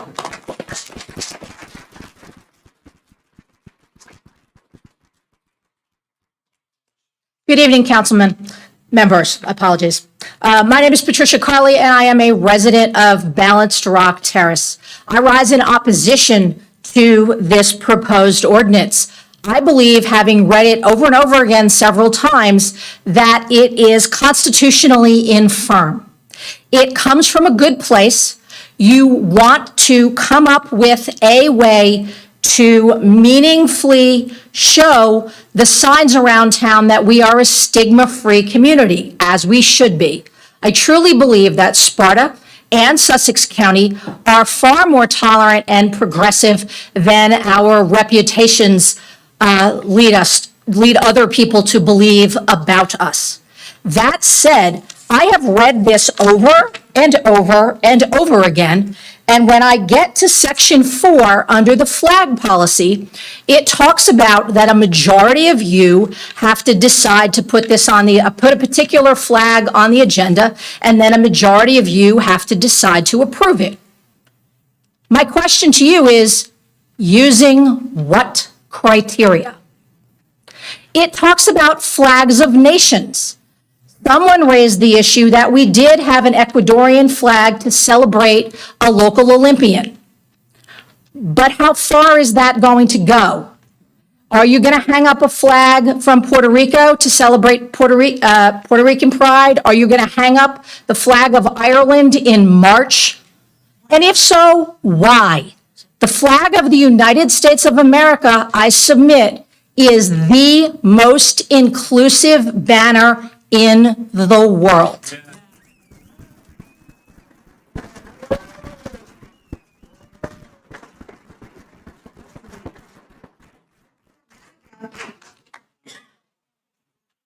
Government speech is also vastly different from an individual's First Amendment right. Can we respect the speaker, please? Thank you.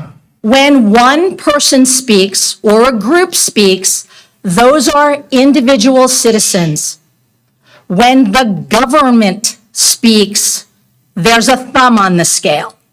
By virtue of the fact that a governing body does something, that is an indication to a number of people that the government is approving of something. I think you should approve of the pride flag as a flag, and I like the LGBT community. I'd always considered myself an ally. I'm not picking on any one flag, but I don't see criteria in this ordinance as it is currently written that gives you all guidance on how to vote in favor of one flag as opposed to another, how to make distinctions.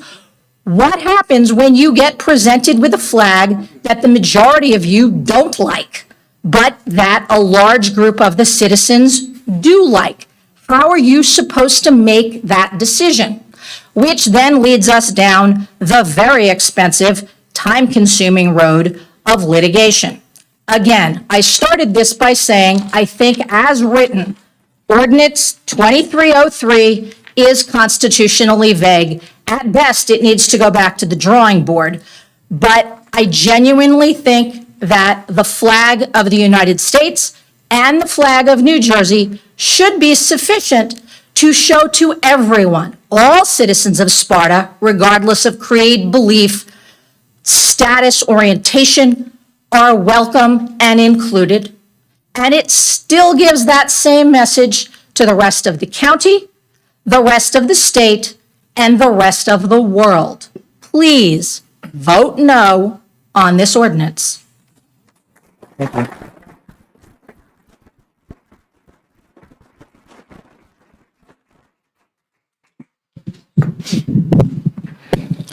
Kate Salerna, Sussex County.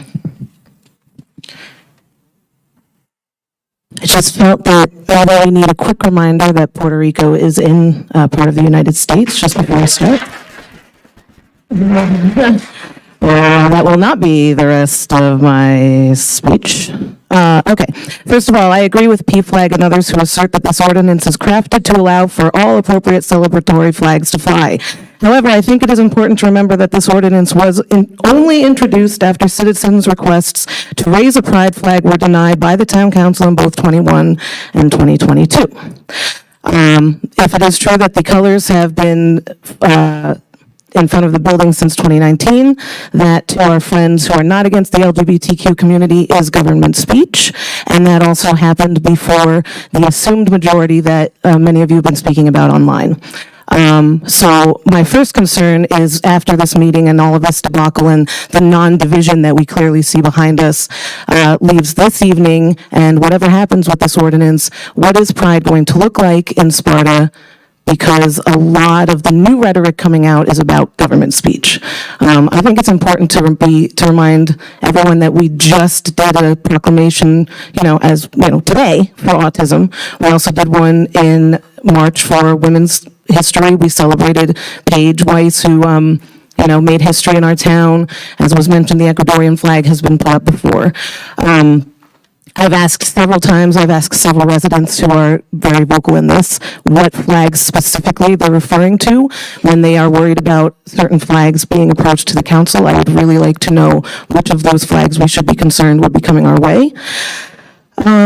So as far as saying that this is directly tied to the LGBTQ community, I'm going to say in my own capacity that I've been following a lot of the ongoings of this county for the last 3 years very closely, and this is tied to the LGBTQ community because we have been asking you directly to raise a pride flag, and the most recent rejection came with the assertion that if we ever wanted a snowball's chance in hell to do so, we would have to craft an ordinance because of the lawsuit, the Boston lawsuit that was mentioned. So we did that. We have done everything you've asked. We have done so in the most transparent and official legal ways possible. I'm still concerned with the fact that Councilman Hertzberg's post on Facebook and the mailers that were illegally put in mailboxes ahead of this meeting hasn't been addressed.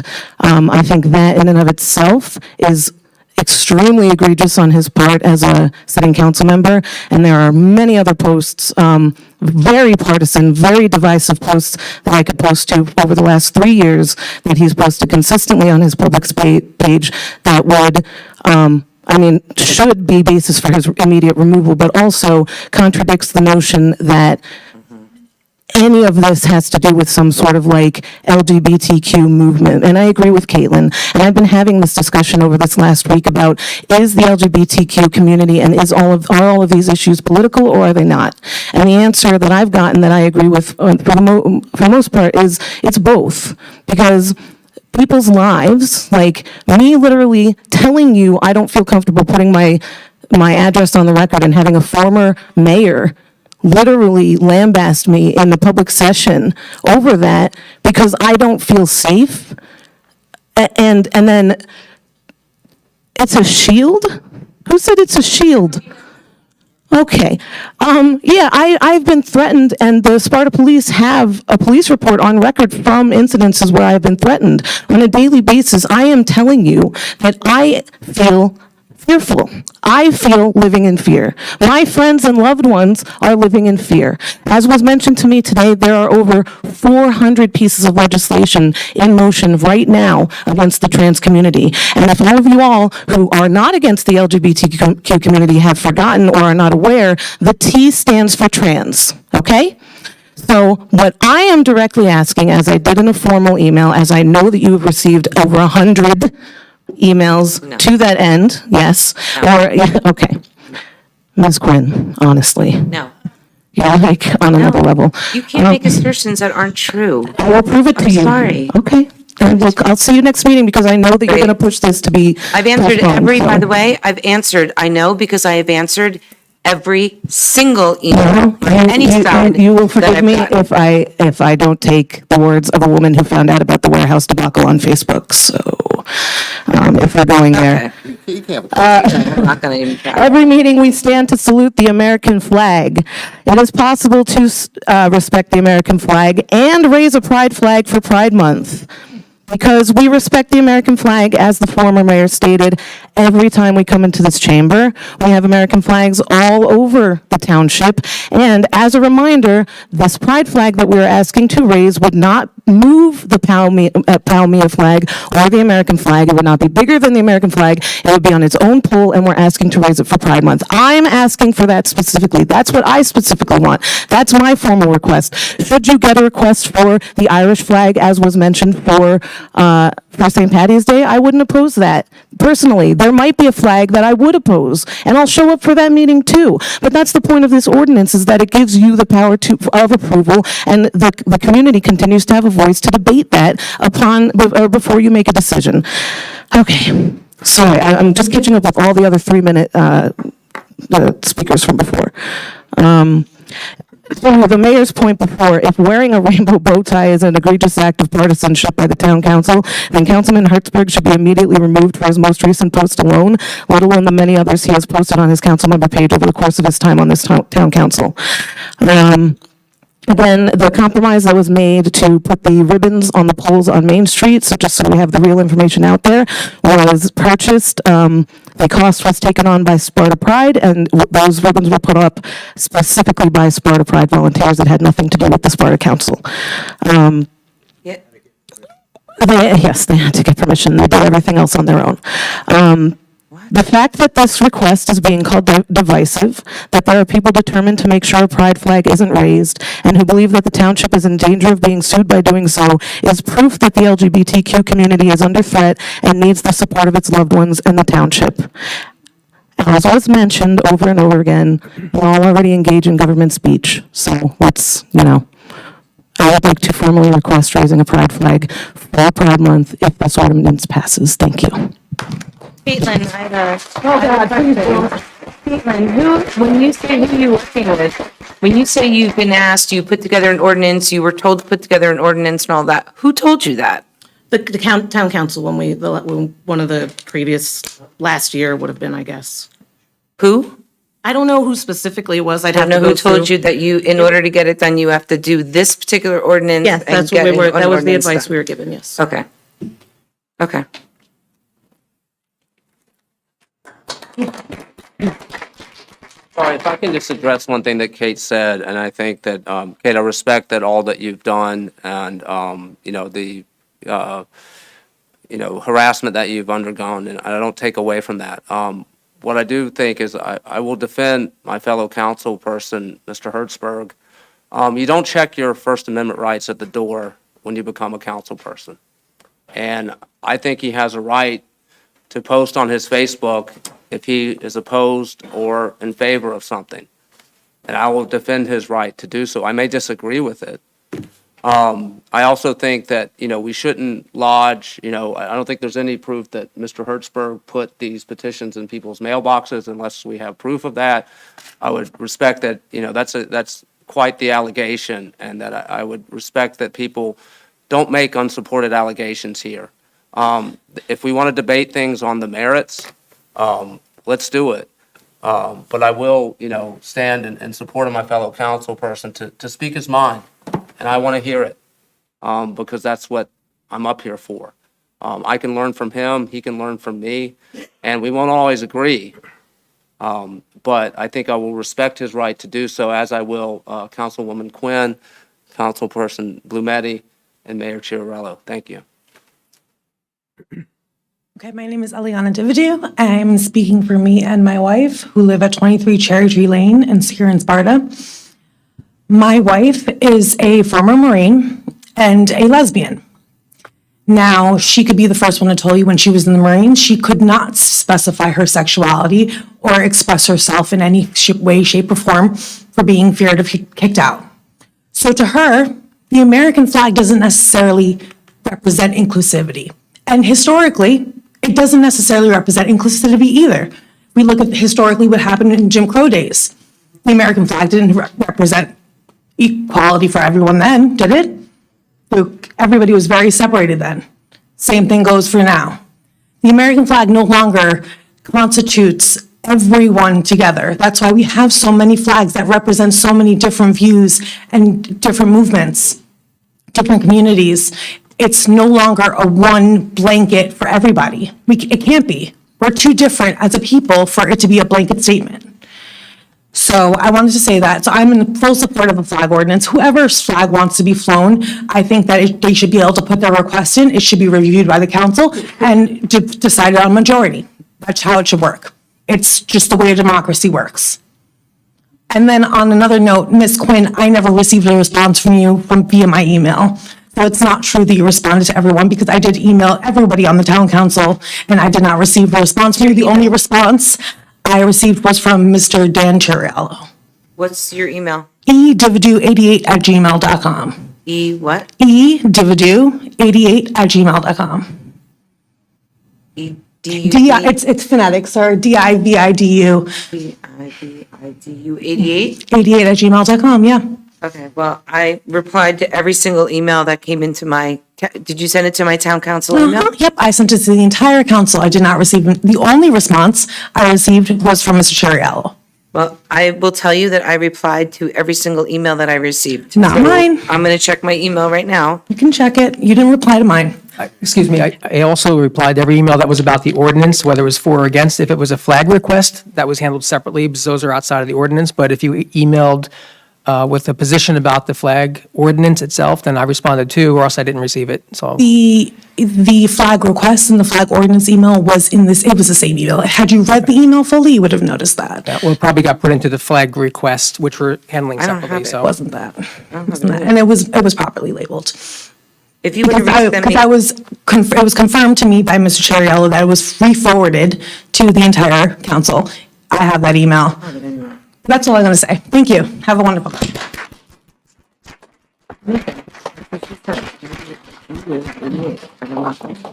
Hi, my name's Debbie Gill Martin. I live at 188 Alpine Trail, Sparta, New Jersey. And I am here, of course, about the flag ordinance. And the fact that I just don't see how a whole town can come to an agreement on a flag. My husband and I cannot come to an agreement on our flag. He has our American flag flying out front. I want to fly it upside down, and he told me absolutely not. It's disrespectful. So I mean, that's two people in one family. We can't agree. But if I came here and asked you to fly a "Don't Tread on Me" flag. I mean, is that okay? Or a Christian flag? You know, onward Christian soldiers. I mean, it's just, I don't understand why, like, everybody could fly a flag on their own personal property with no problem. And as far as flags being burned, that's just a terrible thing. And it doesn't matter if it's the flag in front of the Methodist Church, or if it's a blue line flag for the police, or if it's a Trump flag that has been ripped down. You know, this is people's personal property, and we've gotten to the point in this country that we don't respect anybody else's property. We don't respect their opinions. We get nasty with each other. That's not being citizens and working together. You know, we could disagree, but, you know, we're not always victims. But the last thing we need is for our town. I mean, it's bad enough that our government has their boot on our throat anymore. We don't need in our local government, we are being told what to do when we could do everything. That is not the country that we were, that was created in the United States. We were supposed to be a free country with representatives actually representing us. And all I'm saying is that, you know, if there's no flags flown, nobody could get ticked off at each other. There's nothing, but fly them on your own property. And everybody has a ring. So if you see somebody doing something to your flag, call the officers. Unless, of course, you're a person that wanted to defund them, then don't even bother to call them because, you know, you don't deserve to have them. But,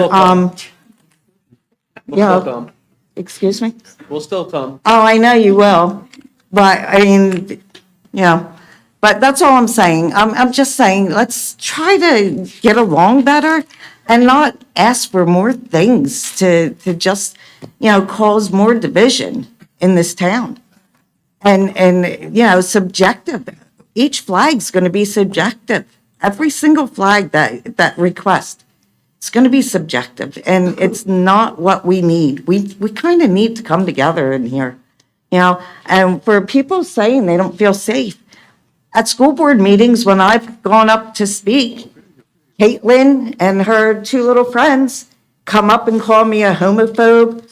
They know nothing about me. They call me a paid right-wing operative. I wish I was getting money. I lost my job. I wish I was getting money. But that's it. Like, we just, you know, attack each other. So let's just, you know, think about what we're opening up the town by with this ordinance. You know, we're really opening it up for more, you know, legal problems, plus people just not getting along. Put your flags on your own property. So, thank you.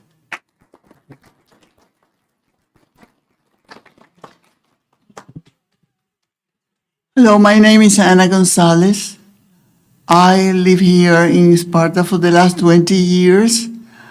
I came from Cuba 50 years ago. And I know a lot of people from Sparta then are Cubans. And we get together, we talk about our country. And my question to you, Council, is it possible that I can display my Cuban flag on the days of then we celebrate our independence in Cuba? Because we're talking about displaying flags, and I want to know if that is possible, if I do have that freedom. I mean, I'm just saying that if we're all going to be displaying our flags, or everybody in this country that come from a lot of places, what would happen? I mean, do I have the right to ask you that I have the permission to display the Cuban flag? Under the ordinance, you can make that request. And then if the council then will decide if the request will appear on an agenda, and then the council will vote on whether or not to fly that. So yes, you can absolutely make that request under this ordinance. Okay, now, I think it would be an imposition for me to do that. We celebrate with my friends, my Cuban friends, we celebrate the independence of Cuba before Castro and all this bit. So, my point is that we do it privately. We celebrate privately our things about Cuba, our community. We don't have to have a flag of every country in Sparta or any place else. So I do believe that the thing about having the display of flag, I do agree with having the most important flag, because I became an American citizen 50 years ago, and this is my country, and I love it, and I love to see my flag displayed by itself. Thank you.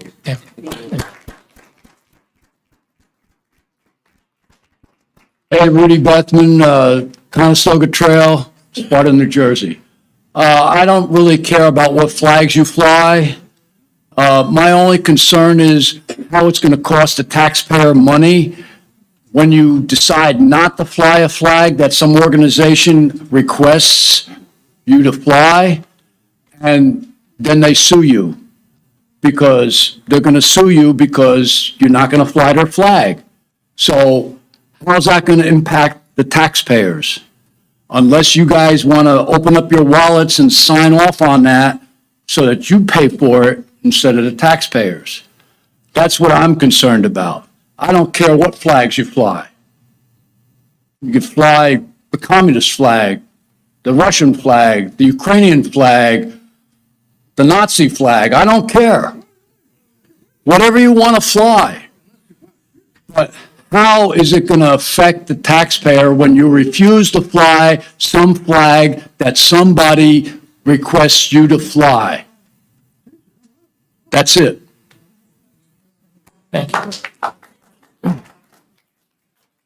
Evening, Joshua Akins, Lafayette resident, so I apologize to everyone in Sparta for not being a resident here.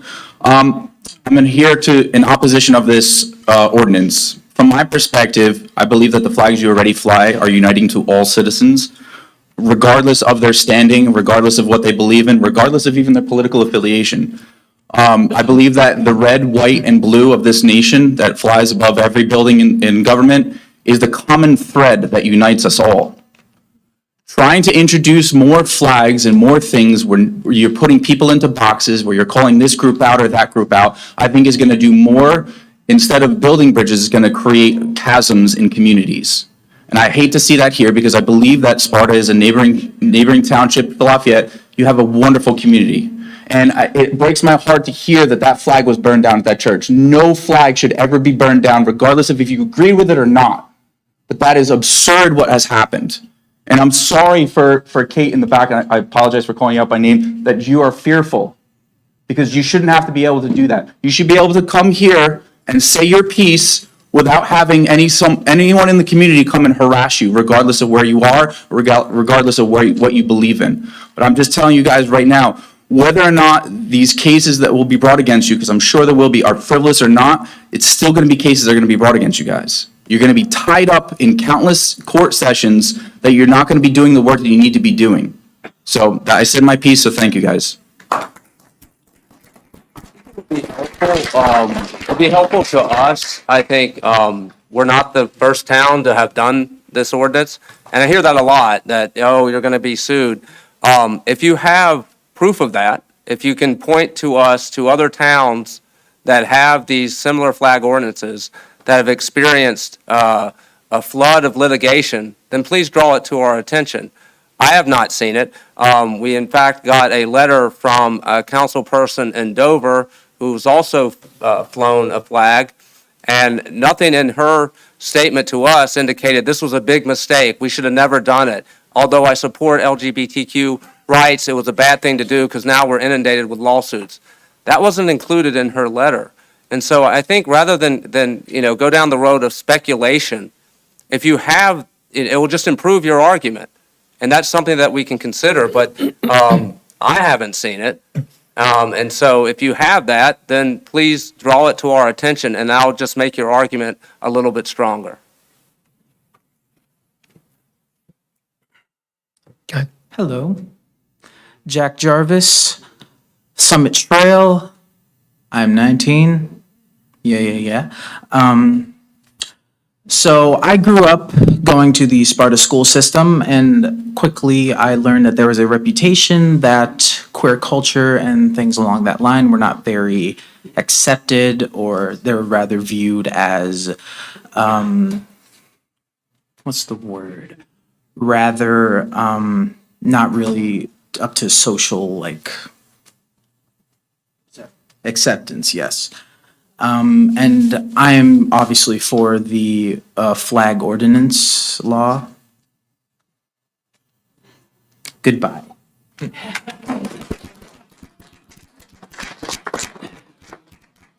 William Hayden, 11 Parrot Trail, Branchville, New Jersey.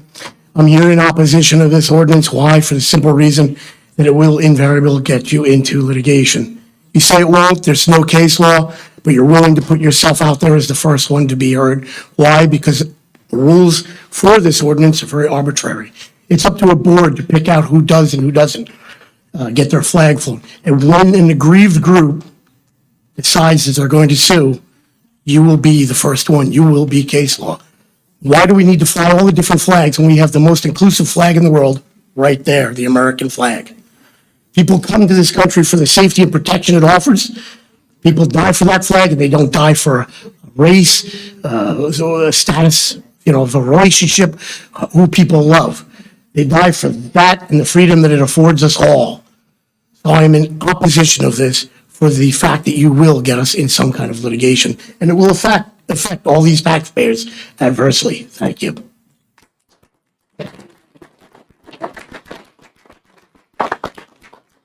Hi, my name is Ashley Resendez. I live on 9 Cottonwood Trail.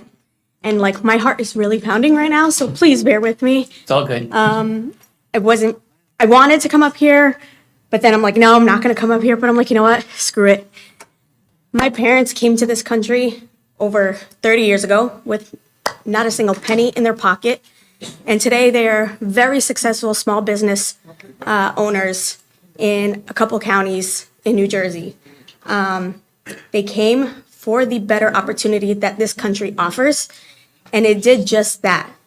I oppose this ordinance, not for any particular flag that I oppose.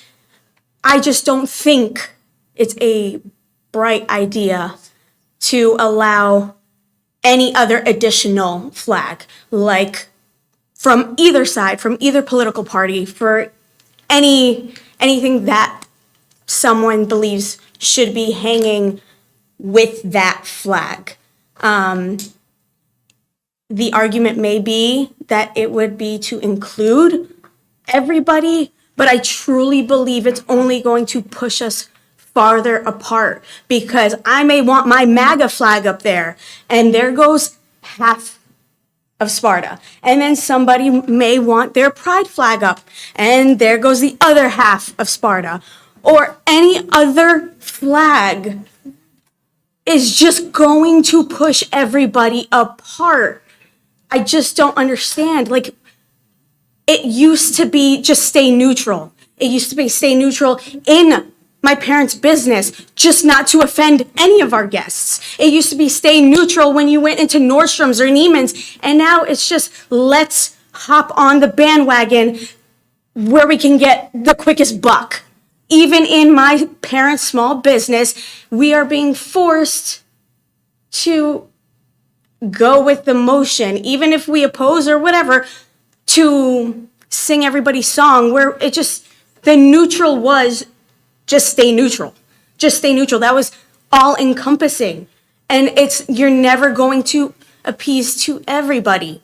You're only going to cause more division depending on whatever flag is being flown on any given month, on any given day. And my son was just diagnosed with autism. So I'm all about autism awareness. But I will not say I want autism supporting flag up there because my problem is not everybody's problem. That's great. Can we, please stick with them? And it's just, I just don't think, and that's great that we have support, but there should be community gatherings and get-togethers to show that support. A flag is only going to show division on Sparta flagpoles. Just keep, that flag is beautiful as it is. Leave it alone.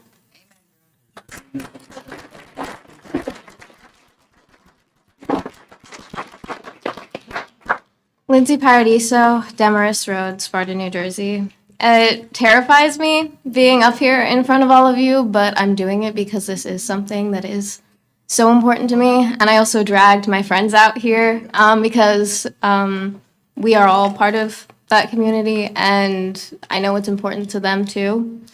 I will speak to my experience personally. I agree that the American flag should represent inclusivity, but in my personal experience, when I see it, like people representing it, I have to wonder if it is going to be affiliated with something additional that will show that that person is not supportive of my community. I see that flag and I worry, and I shouldn't have to.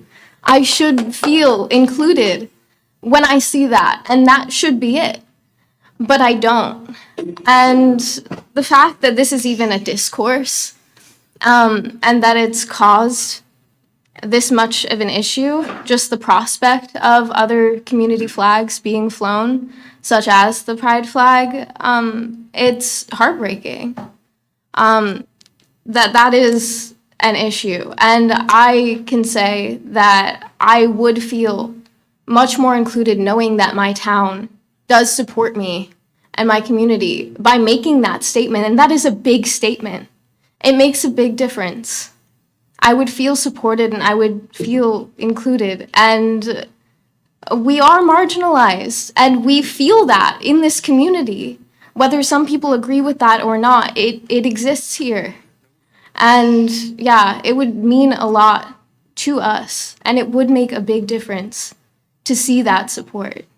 And to see that support for other marginalized communities and that awareness being brought. And I do think it will promote more inclusivity, and more awareness will be brought to other issues and people who do need our support. Thank you for your service, and thank you for taking the time to listen.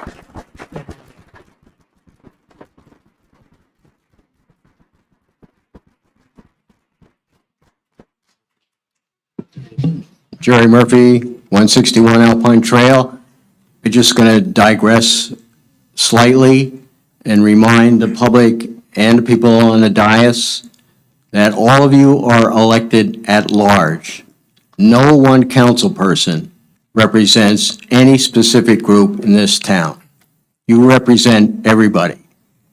And it's very hard the way this ordinance is crafted that you could ever possibly canvass everybody in this town to see where they stand. And as elected representatives, you need to do that. You can't just arbitrarily make a decision 3-2 to fly any flag that you choose. So I think you better take a real hard look at this ordinance and redraft it. It's got some major flaws.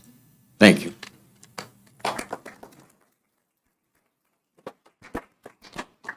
Can I just real quick, Debbie Gilmore, and 188 Alpine Trail. Somebody had mentioned earlier about being able to fly the autism flag, or, well, I just have to say, flying a flag means nothing. It means absolutely nothing. My grandson has been in Sparta school system since before he started kindergarten with autism, and he isn't celebrated. He's locked in a classroom. He's locked in a classroom, a contained classroom. He's not celebrated. They don't draw murals or paint murals on the walls in the Sparta schools like they do for the LGBTQ community. And I tried to say this once before at a school board meeting. Everybody has something to deal with. And unfortunately, that's life. And I'm not asking for, Sparta schools that they have to, draw pictures of a freaking blue light bulb, for autism.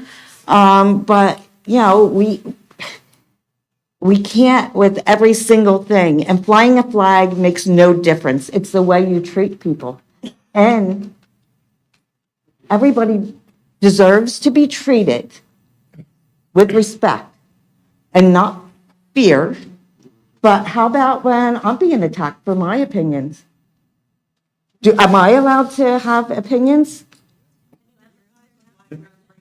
But can you see why I'm afraid? Seriously. Sorry, can you please address? I'm sorry, Yeah, it's okay. but the thing is, flying a flag isn't going to make you feel safer, and it's not going to make you feel like more of a community. Just like flying an autism flag isn't going to get these kids locked, that are locked in a contained classroom out of there and mainstreamed. It doesn't work that way. Flying a flag does nothing for you, for anybody. It doesn't make you a valued person because a flag is there. It's the way people need to be treated, and everybody needs to be treated with total respect. And we're all children of God. Hi, my name is Sue Stone, 40 North Shore Trail in Sparta. I'd just like to address the autism comment. My son is 16 years old. He goes to Sparta High. He has autism. He was born at 1 pound, 4 ounces at 24 and a half weeks. He's doing wonderful. He's not locked in a classroom. He is an active member of his 10th grade class. He's beloved. He's supported.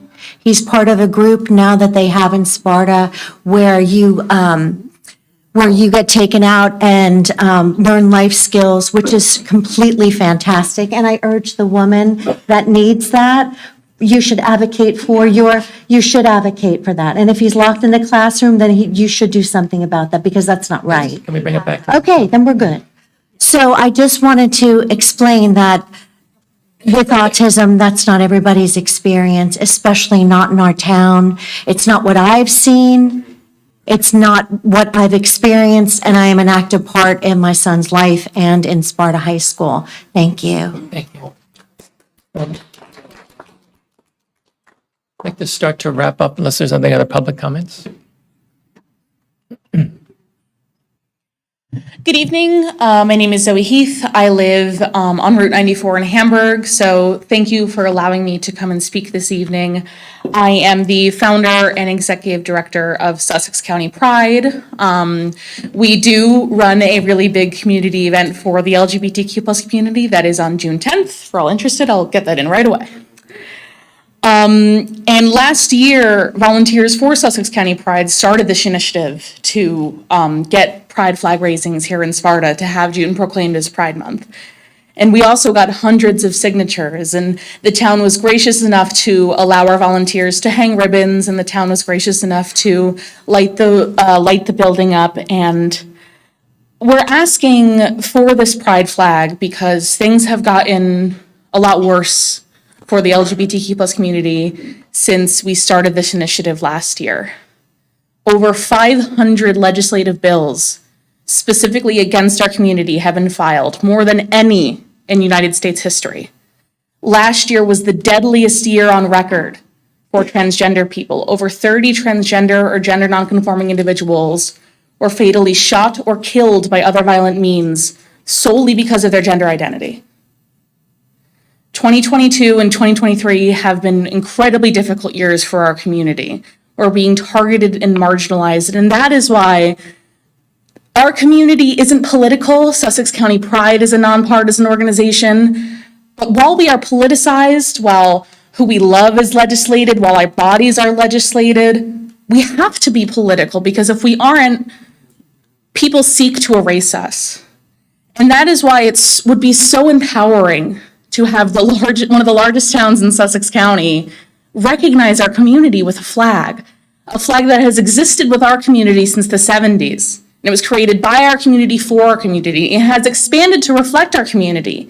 The original Pride flag had 8 colors of the rainbow. Each color represented something. And the flag has recently expanded. The trans colors, the blue, white, and pink, were created by a Nevada veteran, Monica Helms. So those stripes are incorporated, and the black and brown stripes are specifically for people of color within our community, and the black stripe is for people we lost during the HIV and AIDS crisis and continue to lose to HIV and AIDS today. It's hard to describe what it would mean to see this flag in Sparta to people who haven't lived as part of our community and may not understand. But know that when I talk to people about it, when I get comments from that petition from last year, it really does mean a lot to people, and it can seem like a small gesture. But while people are marginalized, while people are being killed for their identities, while legislators attack us for our identities, while people call us pedophiles for being who we are, it's that much more important for people to stand with the LGBTQ plus community, to say, no, this isn't okay. We stand with the LGBTQ plus community. They're our neighbors, our siblings, our family members. So on behalf of Sussex County Pride, I want to thank the Sparta Town Council for going through this whole thing the past 4 months. I'm sure this is not how you wanted to start this new year. But it is important, especially to our community, especially when, while Sparta police are working hard, we don't know who tore down those flags and set them on fire. That is a hate crime that will likely go unsolved, not out of a lack of trying, but that's just the way it's going to go. And it would mean a lot. More people have come out, said it means a lot, and I just want to say thank you for considering it. And there are concerns and things to be worked out, but Pride's like 50 days away, so thank you.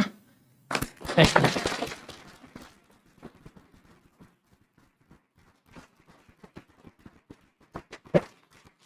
Seeing no one more from the public, I'd like to bring it back to the dais. If there's any comments from anyone on the dais on ordinance 2303. I don't think so. Are we, Yes, I'll start with Councilman Blumenting. okay. Hang on a second. Want to take a break? I'm just asking, does anyone need to take a break? Do we need to take a break? It's 10:30. 5-minute break? We can push on through, unless you need, if you need a break. I'm just happy asking, to because this would be a good, I mean, we have a whole nother half a meeting to Okay. go on after this. So I'm just, I don't want to make everyone else here stay out late though. I think- let's take a- This and then. Let's finish this ordinance and then we'll take a 5-minute break. Yeah. Do we need a motion to? I've already made a motion to You can talk. introduce it. Yeah. Okay. So, thank you, everyone. Never experienced anything like this in the past. I appreciate everyone being here. Thank you to those who spoke tonight and shared your perspectives. As was mentioned earlier, this is really a critical part of our community and democracy, no matter where you stand on this. So I appreciate it. Thank you to everyone who emailed and everyone that's spoken to me outside of meetings. I appreciate your input, especially those that were done respectfully, which most were. And your words truly did help challenge my thinking and my perceptions and fine-tune my perspective. First, I wanted to just clarify, because I'm not sure if everyone had a chance to read the ordinance. I know a lot has been talked about it. There's been some misinformation out there, so I just wanted to clarify a few facts that helped me work through this process. So, number one, flying the American flag, the POW-MAA flag, and the New Jersey flags are not impacted or disrespected in any way. Commemorative flags must be smaller in size than any of those 3 other flags. The commemorative flag cannot be flown on the same flagpole as the American and POW-MAA flag. The township will not purchase commemorative flags, so there will not be any additional expense from purchasing flags. The proposed ordinance absolutely has nothing to do with the residents flying their own flags at home, of course. I did see that confusion in an email. From a legal standpoint, towns do need to establish a flag policy. It's not a requirement, but we're seeing that without one is much worse than having a flag policy. So having none is not really an option at this point. If the resolution is passed, Each and every commemorative flag being considered needs to be discussed during a public council meeting with public input, and then a resolution needs to be passed. And only residents and organizations based in Sparta can submit a request for those requests that are coming in to the town manager. Now my first overriding concern was, will this ordinance impact or disrespect our American flag or the POW/MAA flag? And the answer is no. And if it did, I would not have supported the introduction 2 weeks ago. This was confirmed to me from the letter from the VFW state commander supporting the proper display of other flags representing our nation's freedoms or its people. And that's one of our country's, in my opinion, most respected and impactful organizations. Our VFW flag flying across the street also gave me a sense of comfort and clarity that our local chapter, our local VFW, values that behavior in some respects in terms of the Ukraine flag. So for me, taking that concern out of the picture, then next is this a net benefit for Sparta? Does this benefit us? This is about commemorative flags, which to me represent and convey things such as celebration, unity, support, recognition, acceptance, remembering, and welcoming. Commemorative flags to me are not meant to offend or harm, and they're not meant to be political, and they're not following the latest and greatest cause. They are not meant to impact anyone in a negative way in terms of causing them harm. Instead, to me, they were meant to showcase and celebrate aspects of our community, our collective accomplishments, our celebrations, our recognitions, and they can bring us together in unity and shared support. And I definitely do think flags have more meaning than some have suggested tonight. And also, the proposed ordinance is not one and done. It creates a framework. So again, a potential flag request needs to get formal township approval through a resolution. There's checks and balances in place. There's opportunities for the public to share opinions on that flag being discussed. This would be during an open public meeting, weighing the pros and cons and hearing perspectives of people. Like you've witnessed so far this year with many things, this won't be done behind closed doors. That's why, all apologies, these meetings go long and they're sometimes messy and ugly, but that's because things need to be done out in the open. Our government here in Sparta and throughout our country is based on representation. Okay, so the council and the government represents the residents and acts in their collective best interests. This is not about some unknown group of non-residents making decisions behind closed doors.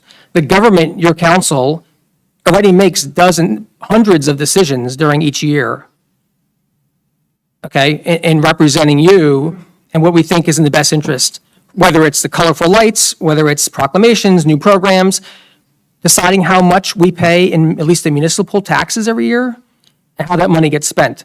That's all things that we've been chosen to represent you and make, in our best judgments, what's best interest of Sparta, and what's in the greatest good of Sparta, both present and future. So the government is, in a sense, you.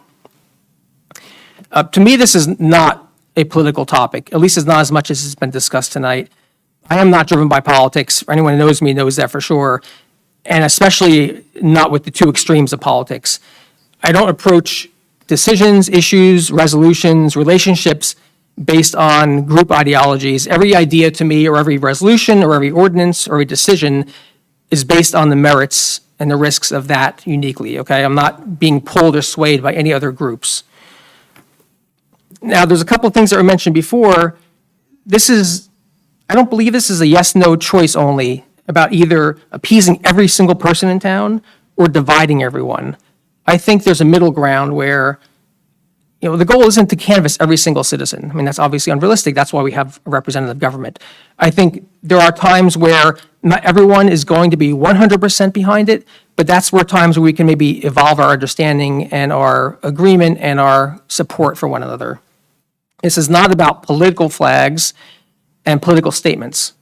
It's much more than just the pride flag. I don't think that putting a commemorative flag on a flagpole makes that flagpole non-neutral anymore. I'm thinking of examples Like earlier today was mentioned about Special Olympics, Women's History Month, autism acceptance, Earth Day, first responders, yes, pride flag, a police, something in honor of our armed forces, honoring a recent Olympian, if that happens again, hopefully. So these things, those examples are not necessarily political, they're not meant to divide. They're ways to celebrate what we have here in town. I don't see this as needing to be partisan. And that's what we're going to discuss when this is the framework, but as each flag comes up, we want to hear from you. We want to discuss, is this a risky issue? Is this a partisan issue? What are some viewpoints on it? Is it going to put us at more risk than we need to be? Is it not in the best interests of most of the town? So those are things that need to be discussed during each example. So when I think of this ordinance and including the requirement that it does not disrespect or impact the American flag and the POW-MIA and New Jersey flags, and considering the input tonight and what I've heard through emails and talking to people, in my opinion, I do believe this ordinance is in the collective best interest of Sparta for today and the future. Now, it's not perfect, but I think it's where we need to go, in the right direction of where we need to go. So I thank you again for your input. Thank you, Dean, for your comments, and also thank you for addressing some of the inaccuracies that, and I think that one, that you didn't address that I saw was that somehow this requires us to fly any flag upon any request. And if you look at Section 1C of the ordinance, it specifically states, the township will not display a commemorative flag based on a request from a third party, nor will the township use flagpoles to sponsor the expression of a third party. And I don't want to dwell on the legal framework. I think we've spoken about that. To the people who say it's constitutionally infirm, I suggest that you read the cases. I suggest that you read the San Mateo ordinance upon which this is based, upon which the Supreme Court of the United States actually cited favorably to. But what I do want to talk about is, and I think it's an argument that frankly had the most cogency to me, and I think that it was brought up a lot, which was, why are you doing this? It's divisive. Why are you doing something that's going to pit neighbor against neighbor? And what I say to that, it doesn't if you don't let it.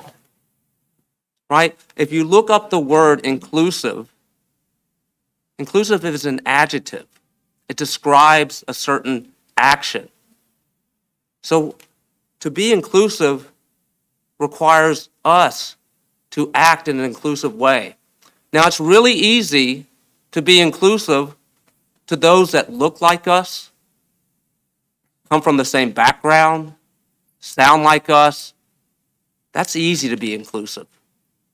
Now, what's harder to be inclusive is with those with whom we disagree, or those that don't look like us, don't sound like us. But what this flag does, and what this allows us to do, is when we have a flag that may draw out some disagreement. Now, we can either run from that and say, you know what, it's not worth the fight. We should just avoid it. But you know what? The men and women who died for that flag right up there,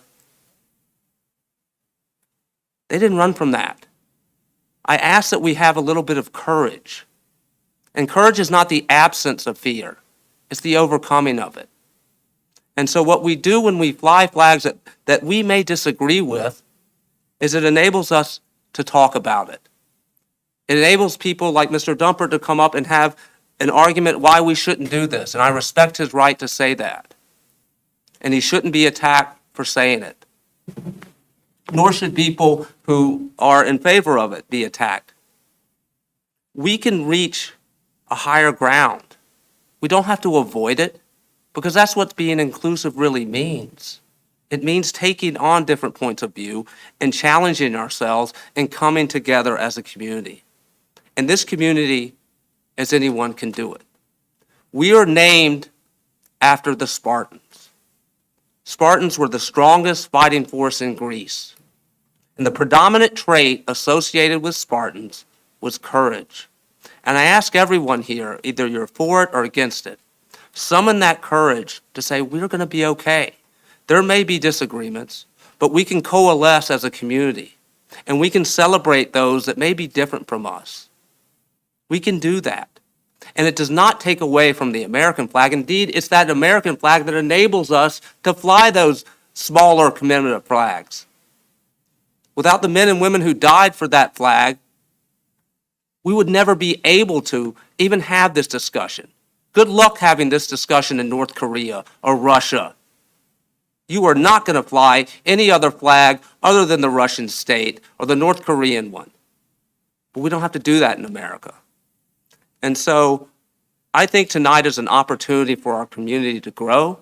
I think when we can have a vigorous debate about it, I'm glad that people stood up and voiced their opposition.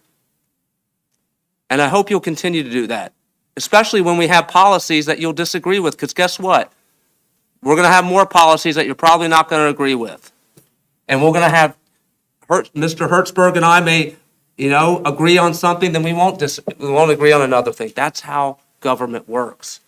And I share Mr. Blumetti's approach, which is what is best for our community. And I know, and I understand the arguments of why people think this is not good, because it forces us to divide one another. But like I said, it doesn't divide us if we don't let it.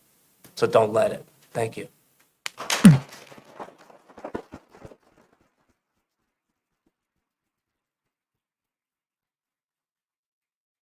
Councilor Hertzberg. Sure.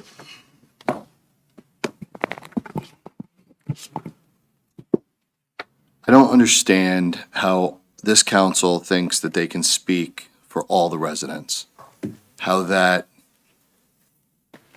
picking one group, celebrating hand-picked groups, won't create more division in our town. So instead of working on the many real issues that we have that our taxpayers deserve to have solved, we've spent the last 6 meetings talking about a flagpole. The stated intent is to give the council a form of government speech. We've heard everyone talk about all the other forms of government speech, and maybe I don't disagree that we shouldn't be speaking at all on behalf of the residents. We should be doing the work that they put us here to do. And if we're being honest, we all know that there's one sentiment that's driving this. And I don't think that's fair. I think it's misleading, and I think it's unfair to many of the community. Like many other groups that politicians have used, and certain politicians feel like they are spokespeople for, the LGBTQ community, many of you have painted the issue as an us against them, and nothing could be further from the truth. The problem is that they are no different than us, meaning that their sexuality is not their defining characteristic. Believe it or not, they come in all colors, religions, and even political belief systems. Many of them, like us, just want their government to function efficiently, complete its core functionality, and be left alone. They don't want to be discriminated against. They want the same rights as everyone else. And they don't want or expect to be celebrated, except I know Ms. Stone said she wants to be honored. But certainly they don't want to be singled out. But somehow this council thinks it's their duty to use this issue as a political show. I don't think it's right, and I don't think it does any of us anything to further people in our community. In fact, putting a spotlight on them is exactly what many of them don't want and could have the opposite effect. But why let helping actual people get in the way of politics? Some of you clearly disagree. And I not only speak, that's okay, but it's to be expected. We're all different, we're all unique, despite our colors, our races, our religions, or our sexuality. And sometimes we are more alike than we think, in spite of certain groups and governments trying their hardest to tell us otherwise while trying to create division. I think even most of us in this room probably agree more than we disagree, as difficult as that may be to believe sometimes. We all agree that everyone deserves to not be discriminated against based on color, race, religion, or sex, or anything else. We all agree that everyone deserves the right to life, liberty, and the pursuit of happiness. But there are some places where we are not going to agree, especially when it comes to sensitive issues, especially with our children. And that's when things get dicey. The overall point is that putting up flags, whether it be to support and single out one group or support another country, because maybe you support a conflict or military aid or another type of flag, one of the other 20-something things that we have every other month, you will always be putting the council and township that you are speaking on behalf of in the position of picking one group over another, lifting up one over all others. This ordinance is divisive by its nature and shouldn't be passed. We talked about some of the legal ramifications. I know you asked to come up, to have a few more lists. I'm going to give you just 8, but there's a lot more. Boston, San Francisco, Philadelphia, Statesville, North Carolina, Palm Beach, Florida, Orange County, California, Ocala, Florida, Woonsocket, all lawsuits over flag ordinances. And there's many, many, many more. So to say that there hasn't been that many or that there hasn't been any is just not true. There's lots of them, and we will be another one. Selectively choosing which flags or groups to promote and which to exclude on government property, such as a flagpole, could place the township in a legally precarious position. This practice could lead to claims of viewpoint discrimination, which is a violation of the First Amendment's protection of free speech. Viewpoint discrimination occurs when the government regulates speech based on its specific ideas or opinions expressed, favoring one side of a debate over another. The Supreme Court has consistently held that viewpoint discrimination is unconstitutional, seen in cases such as Rosenberger and Rector. By selectively promoting certain groups or flags, the township would be engaging in viewpoint discrimination, as it would be implicitly endorsing the beliefs and ideologies of those groups while excluding others. This favoritism could lead to legal challenges from individuals and organizations that feel that their right to free speech and equal protection under the law have been violated. I don't understand, and I get it. I get that some people feel like putting them up or putting one group up makes them feel like they're now accepted. But let's be real. Because 3 people vote yes on a flag doesn't mean anyone is more accepted than any other day. The gentleman who was, half a comedy show in here, I gotta agree with him. You know what fixes things? Conversations. People sitting down face to face and disagreeing cordially and coming to a point and finding out, hey, what's really wrong in the community? What are you really going through? How do we fix that? How do we make policies that fix issues that are out there? Not displaying a flag, not putting on a political show. That doesn't really fix anything. It may make you feel good, but it doesn't fix anything. So if there are real issues, if there's racism, if there's discrimination, bring it. Let's address it. Let's fix it. But let's stop putting on shows for politics. That's all I have.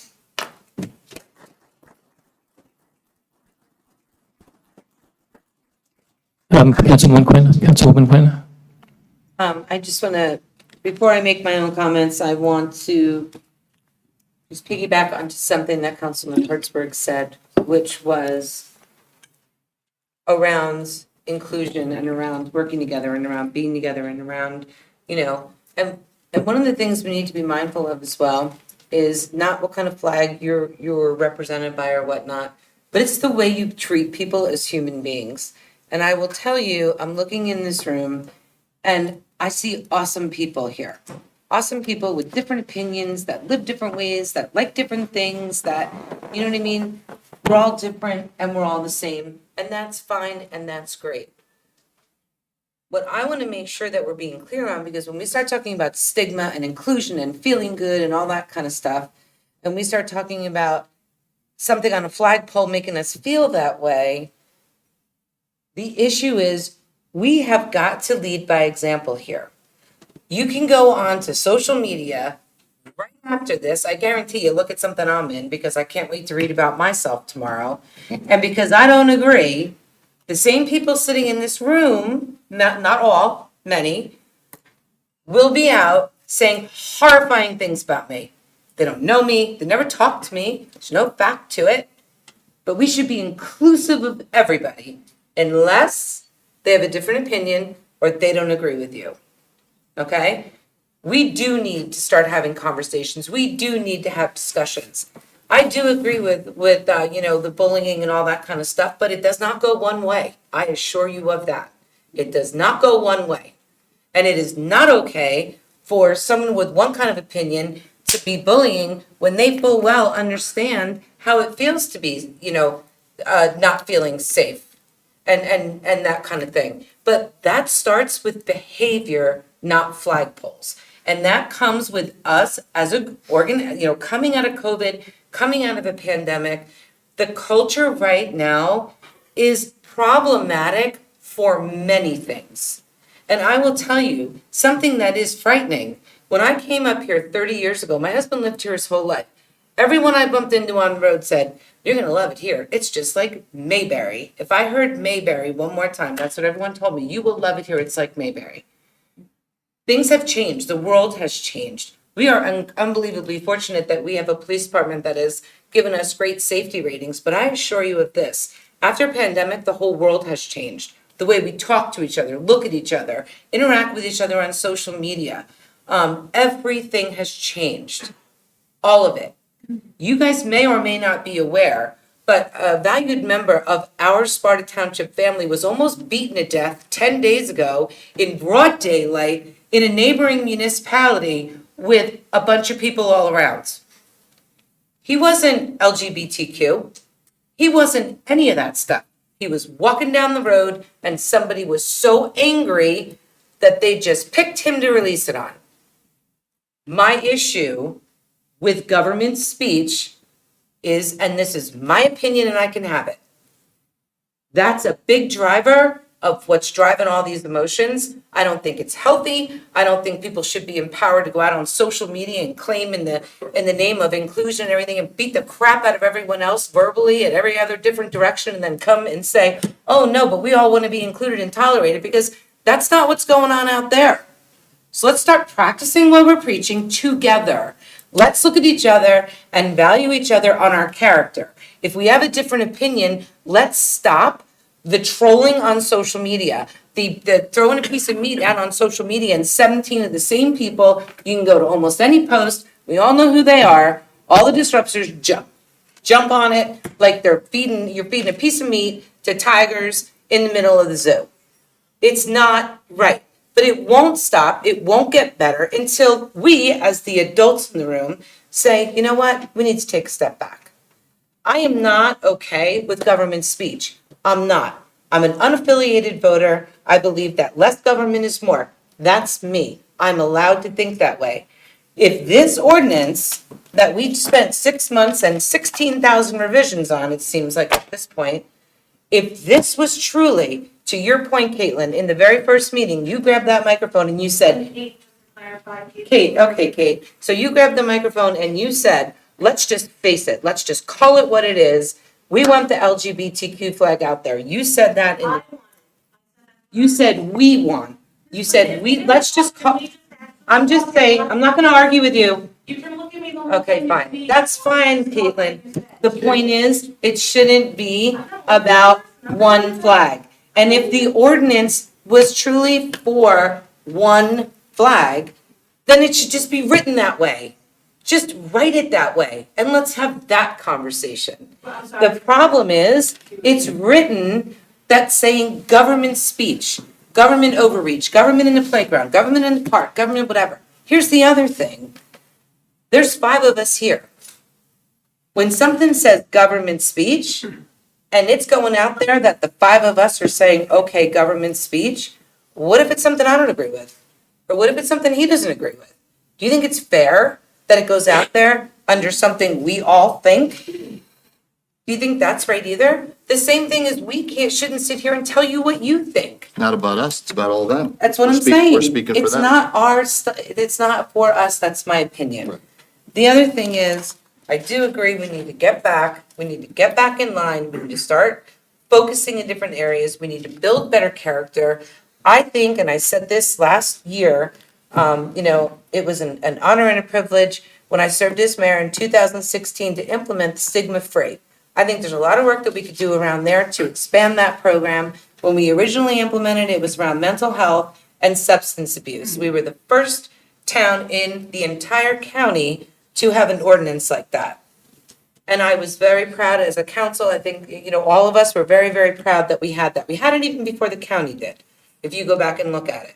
I think there's a lot of work that we could do there, but it needs to be looking outside of flags and things like that and seeing where we could just start having discussions, dialogue, events, and build unity back in our community and put the unity back in our community. I do think it's possible for us to get there. I also want to say, when we're talking about inclusion and respect and all of that stuff, it was really hurtful that a month ago, I submitted 8 recommendations to this ordinance because A, I am not comfortable with government overreach. B, I am really not comfortable listening to how we're not going to get sued when there's all kinds of cases that show that we could get sued. I don't want this to have the exact adverse reaction to any group. I don't want to end up hurting the very people we're supposed to be supporting by all this subjectivity all over the place. So I'm a little nervous about that. So I shared a month ago 8 things that I thought should be put into here. My ideas, recommendations, whatever it might be. It was so tolerant and inclusive that I couldn't get a second to even get my ideas heard around this ordinance, okay, before it was introduced. So if we're going to be talking about inclusion and all that kind of stuff, we're going to be talking about, valuing and all this sort of stuff. Let's start living it by leading it. That's what I'm saying. And what I was not comfortable with at all, and when I asked to be included in this, I will reiterate that we make sure we have a process in place, that the ordinance should only affect town hall. It's the only place we have 2 polls, that it should, any reference to government speech should come out. Any reference to playgrounds and parks should come out of it, since we don't even have that in place. The flag should have a time limit because there's multiple flags in every single month. Flags from other countries should be removed. We are across the street from the VFW, and I think it's about time we start being respectful of that. And with regard to the Ecuadorian flag, that flag was not hung on the flagpole. That flag was put up on the BMB. And the reason it was, because I'm the one that organized the event, was when the skier came home from the Olympics, this is where she was dropped off. We organized town hall to be her drop-off point from the airport, so we did put it on the BMB. Also, I asked that a specific verbiage be added that stated that no flag will be flown that in any way, shape, or form incites or invites violence or in any way will bring anything violent into our community. And I also said that the vote of the flags should be unanimous. If it's going to say government speech, then it should represent everyone equally. So that's what I wanted. That's fine. We all, again, we can debate and disagree, but to do that, you got to be heard. And I wasn't even given that opportunity. So it was disappointing, but it's fine. For these reasons that I just gave you, for the things that I'm just saying, for my level of discomfort with government speech, and it really translating to me into overreach, flying over where our kids are playing in the playgrounds, I'm sorry, but I cannot, in the way that this is written, I cannot support this ordinance. I will not continue and do this to our town every single time a new flag wants to go up. I will do everything possible to unify this town and not continue to tear it apart. That's it. That's it.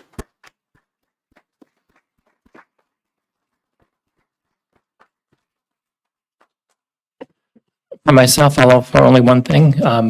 It's after 11 o'clock. I'll echo past sentiments from council members that I'm very happy that so many people showed up. It's a long night, and it shows that you guys cared about what happens in the town. For many years on the council, we were talking to empty chairs, and it kind of felt like a bummer because didn't seem like anybody cared what we did. And then something happened last year when the sheets started filling up. But it is very nice to see everybody engage. I love hearing everybody's opinions, those I agree with and those I don't. It really just shows you care, and I think that's an important part of the town. And really, that's all. I think there's really nothing more that I could add now that hasn't already been said by many times. Is there any other debate, anything offered from any council member?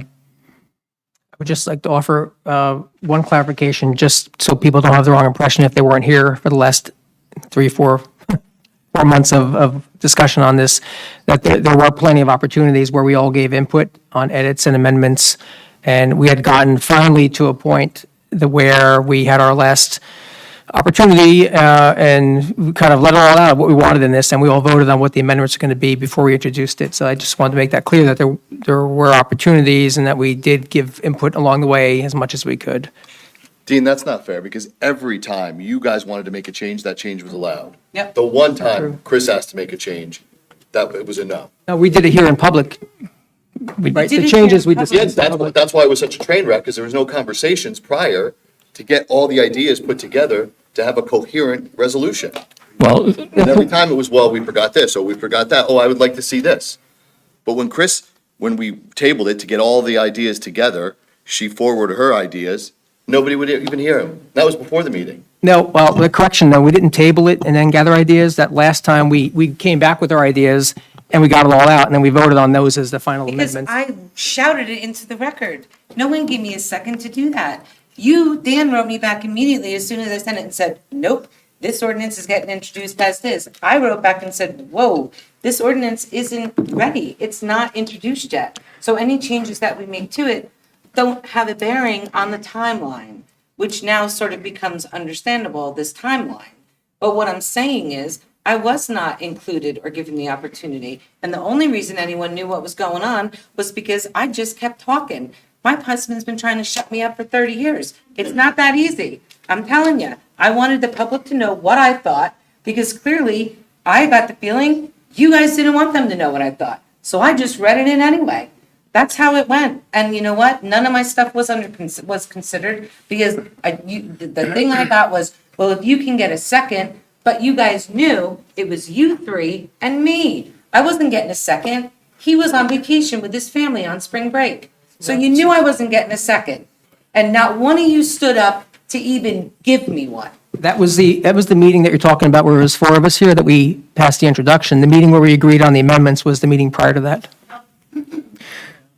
So let me clarify some things for the record. This ordinance was first drafted about a year ago. And so when it was introduced for the first time in February, it was introduced as it was drafted a year ago, and then we marked it up. We all did that in public. We all had our ability to comment, and we all did so. And we all voted on our comments, and we all marked up and voted on the markups. And then it was introduced a second time because the markups were substantial enough to warrant the ordinance to be reintroduced. And we marked it up again. Everybody had an opportunity to comment on it. We marked it up, we voted, and then the marked up ordinance was introduced a third time because it was substantial enough the changes were substantial enough to introduce it again. And then at that time, we all were able to offer amendments and vote on it and mark it up. And so any assertion that there was no opportunity to offer changes is patently false. Every time you change, you were hacking it up and pulling out sentences and saying, well, we're going to make an amendment to change this sentence or that sentence. And we voted on it. Couldn't even follow along with it. It didn't even make coherent sense. That's why we have 3 and 4 hour meetings, because there's no professionalism here. Okay. I think that one does not need to, I think people are mistaking, just because you get an opportunity, the fact that your opportunity doesn't make its way into an ordinance doesn't mean you were not afforded the opportunity. It means what you offered was rejected. And you may not like it, but That's honest answer. I respect that. yeah. But it And has to be heard. well, I think it was, and I think that the timeline that Mayor Chiarello has outlined has fully displayed that you had the opportunity. Now, the fact that it didn't make its way into the ordinance just means it was rejected, but to try to recast it as not having an opportunity is not correct. But it's not correct to To reject say, it, you have to listen to it. that is an honest answer. But these other answers saying that it didn't get done in time, it wasn't done the right way, it wasn't done here. No, they were done right, they were rejected. They didn't want to hear what you had to say. No, I think that That's the truth. I do want to hear what you want to say. And I'm sure that, there's a lot of people here that we've listened to what they've said, and the ordinance may likely pass, and you will feel like we didn't listen. No, I listened. I may not have agreed with you, right? I may not. But we don't always get our way in this world. right? And there are solutions to that, and there are consequences to the votes that we take. I fully understand that. The easier path is to simply avoid it, right? But for my own personal reasons, I don't want to avoid it. Right? I didn't do this because, and I don't think anyone up here got into this just to get reaffirmated and validated all the time. I think Councilwoman Quinn, I think Councilman Hertzberg, they do this. We may not disagree with them, but they do it to what they think is best. You have something to say, sir? Well, I would disagree that that's the first thing that we did. I would, look back at the agenda. I'm sorry, the public comment, there's a public comment period at the end of further in the agenda. Is there any other comment from the dais on this ordinance? Hearing none, I do want to say something. I also want to just bring up, and you don't want to hear it, and that's okay. You don't have to, but this is my turn. We listen to you. Raising eyes, rolling eyes, this is inclusive and tolerant, listening to each other. please, can we please focus on the comment from the councilwoman on the dais? Me. Anyway, I just want to be mindful of the fact that there was a gentleman here at the last meeting, and I didn't get to fully articulate the answer. It caught me a little off guard. I don't see him here tonight. I think his last name was Guin. He had glasses on, and he brought up an interesting point about proclamations. And he said, isn't a proclamation government speech? Isn't that what you're doing? And that's a valid point, right? This is us, taking the time to recognize an effort or an organization or whatever it might be. So yes, I would agree there. That statement that he made was probably accurate in the proclamations and stuff. But where it's different is we can do the same exact thing for everybody. Not everybody has a flag, or not everybody has this or that. So I just wanted to be mindful of his comment, and I forgot to bring it up before, and I apologize. He might be in the hall. I don't know. I don't see him here. But if he is watching, I do want him to know that I don't think I clearly articulated his answer last time. So I wanted to make sure that I took the time to do that. That's it. Okay. Any other comments from the dais before we move on for a vote? Will the clerk please call a roll call vote? We need a motion.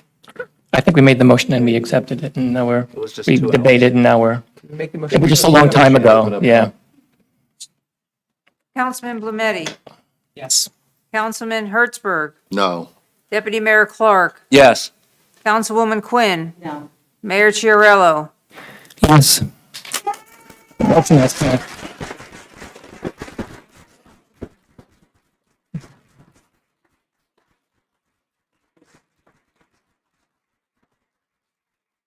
We need a 5-minute break? We need a break? Are we gonna keep, it's 11:15. Okay, so a break. At this time, I'd like to open up to the public for any comments on resolutions 9-1 through 9-5 and 9-7. Remember, we carved out 9-6. I think we're carving out one of the other 3 or 4, right? I think we already carved that out. We carving out one of the 2 of those? We carving out the. Which one? No, I think that was already carved out. CBAs. Carving out. Oh, no, it was taken off the agenda for the SOA. Yeah, it was already- We just have it's the not in there. Officers Association as 9-3. Number 4 is the shared services agreement with Hopatcon. I should, because they're going to be voted You were out. very well spoken. The original agenda that went out did have the SOA on there. Pause for a minute because it's a little bit.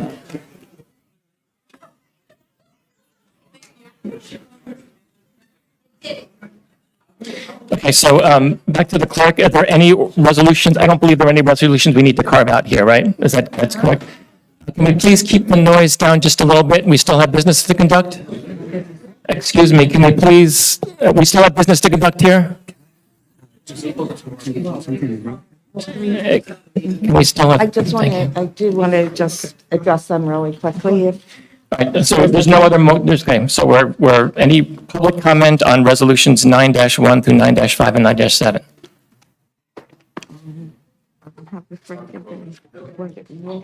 Are you commenting on one of the resolutions? I think it's one of them. Yeah. Okay.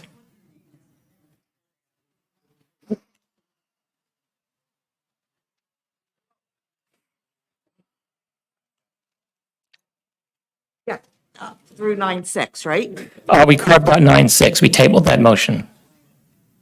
Okay, because, well, just want to say, you just spent all these hours over a flag when these people have to pay $18,000? We actually put that at the beginning of the meeting. I know, I was here, but I'm just saying, and every time a flag comes up, instead of dealing with important Sparta business, like $18,000 out of people's pocket, you're going to be wasting a whole meeting or 6 months on stupid flags when we have important stuff to do. That's all. Okay, thank you. Thank you. Thank you. Any other comments on the resolutions? Jenny Derrick's Tap into Sparta. Can you tell me what the 9-7, what is the scope of the work being done by that? I am assuming it's a surveyor? It's an architect? Dave Manhart? What's he? GIS mapping? Business scope, okay, but what is that? Manager, do you have any, can you clarify that real quick? Yeah, basically, it's to update all of our GIS maps. What, could you please just? Where fire What's the- hydrants are, Thank you. where What is GIS? That's what I'm asking. computer system. Thank you. But geospatial, thank you. So it's just a remapping of all of the infrastructure of the town? It's actually updating the maps and being able to print the maps out of the system. We do have a printer here, but unfortunately, we've had nobody to use it for quite a few years. Okay. That'll print out the maps and make them available for the public if they need them or any other.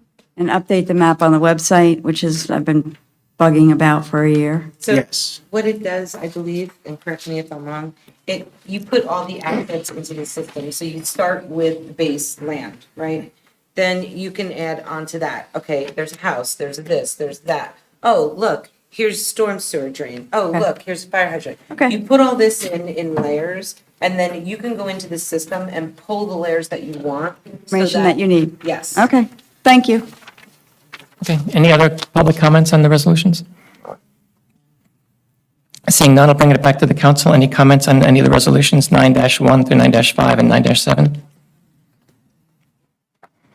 Hearing none, may I have a motion to adopt the resolutions 9-1, 9-5 through 9-5 and then 9-7? I'll make a motion to approve 9-1 through 9-5 and 9-7. Thank you. May I have a second? I second the motion. All those in favor, say aye. Aye. Any opposed or abstain? Okay, resolutions 9-1 through 9-5 and 9-7 are approved. Are there any council liaison updates? I'll start with Councilwoman Quinn. So there are quite an amount of updates to share. First and foremost, I want to thank everyone who came out tonight to accept their awards. It is a real honor to be working with the Municipal Alliance and everything that we're doing there. And with that said, I did fail to mention, when we were talking about alcohol awareness, we tried to get the student here tonight, but a student from our own hometown named Brielle did design and win the poster contest for the Sussex County Center for Prevention and Counseling Program, Alcohol Awareness Month. So I wanted to congratulate Brielle. She wasn't here this evening, but I wanted to mention that. Also through the Align program, which is a program in the schools that we support. They are having, May is Mental Health Awareness Month. I did make a recommendation that that since this is something that affects so many people, that we do acknowledge this.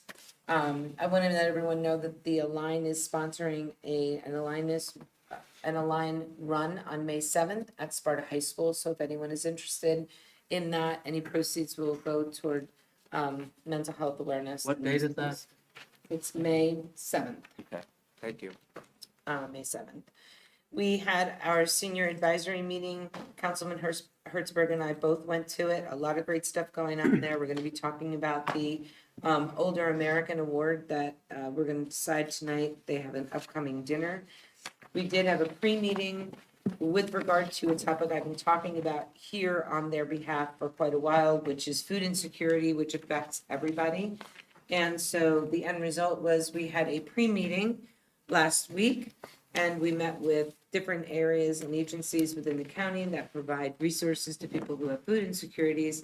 And the end result of that is they're working together to put together a 2-page handout, if you will, like I mentioned before, with all the information on where families across any demographic can go if they have food insecurity, and that will be brought to your office to be sent out in a tax bill or the next mailing that goes out to the entire community. So that happened there. We also had our health committee meeting, and I did mention that there were going to be updates made to our Smart 9/11 system. So we're waiting to get them done. It looks like they're uploaded. We're testing them now. So I hope to be able to have the actual categories for the next meeting once we get them all tested. And that is my council liaison reports. Thank you, Councilman Hertzberg. Nope, Chris gave the one that I was at. Sorry. That's okay. Thank you, Deputy Mayor Clark. I went to the latest Lake Mohawk meeting, which was last night. I think people who live there know that they did pass their preferred budget, which means there will be lifeguards and marine patrol, et cetera. And they continue to work through their financing and accounting issues. Also, I think it is important to draw out something creative, and I think great happened last night. As some may have heard, there are 2 gatehouses in Lake Mohawk, one at the Byram Gate, one at West Shore. They were slated for demolition. They were going to be torn down. Those have been around since the beginning of the reservation. They hold a lot of history, and thankfully, a group of concerned citizens had a very creative idea, which was to form a nonprofit that then allowed Lake Mohawk to transfer the rights to those gatehouses to that nonprofit, who will then raise the money to pay for the rehabilitation of those gatehouses. And so they will do that on their own dime. And I just thought it was a very creative way for preservation to work, where the people who are most concerned about it can find a way to have to solve it. And I thought that was a way the community came together and fix that situation. And hopefully they'll be continuing to try to raise money for that. So for those that live in that community, I encourage you to find out about it. And that's all I have. Thank you. Thank you, Councilman Whitting. So the Environmental Commission has not met since our last council meeting due to the Passover holiday, but we did have the Earth Day Community Fair this past Saturday out in front of the building. It went extremely well. We had a great turnout. We had a dozen organizations and exhibitors. There was music, food, plus a number of crafts and interactive demos and other activities for children. The overriding purpose, which you probably would guess, was to help both adults and children learn more about the environment, conservation, and also the various organizations that support Sparta residents. Some attendees even got to meet Smokey the Bear in person. And for those who didn't get to meet Smokey, they were able to see a massive 2-story high fur-covered blow-up Smokey, which was a fun alternative.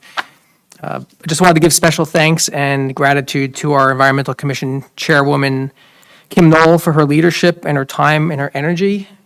To our Environmental Commission commissioners, Christine Rogers, Neil Sauerwein, and Christine Dunbar, who helped definitely make the day a success.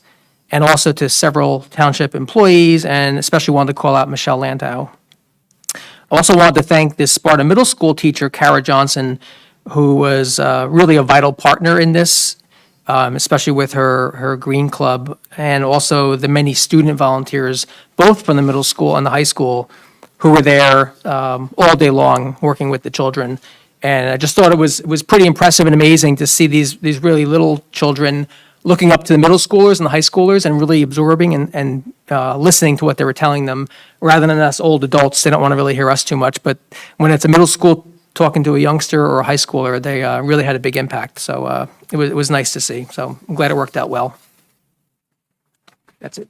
Thank you. I have none to offer.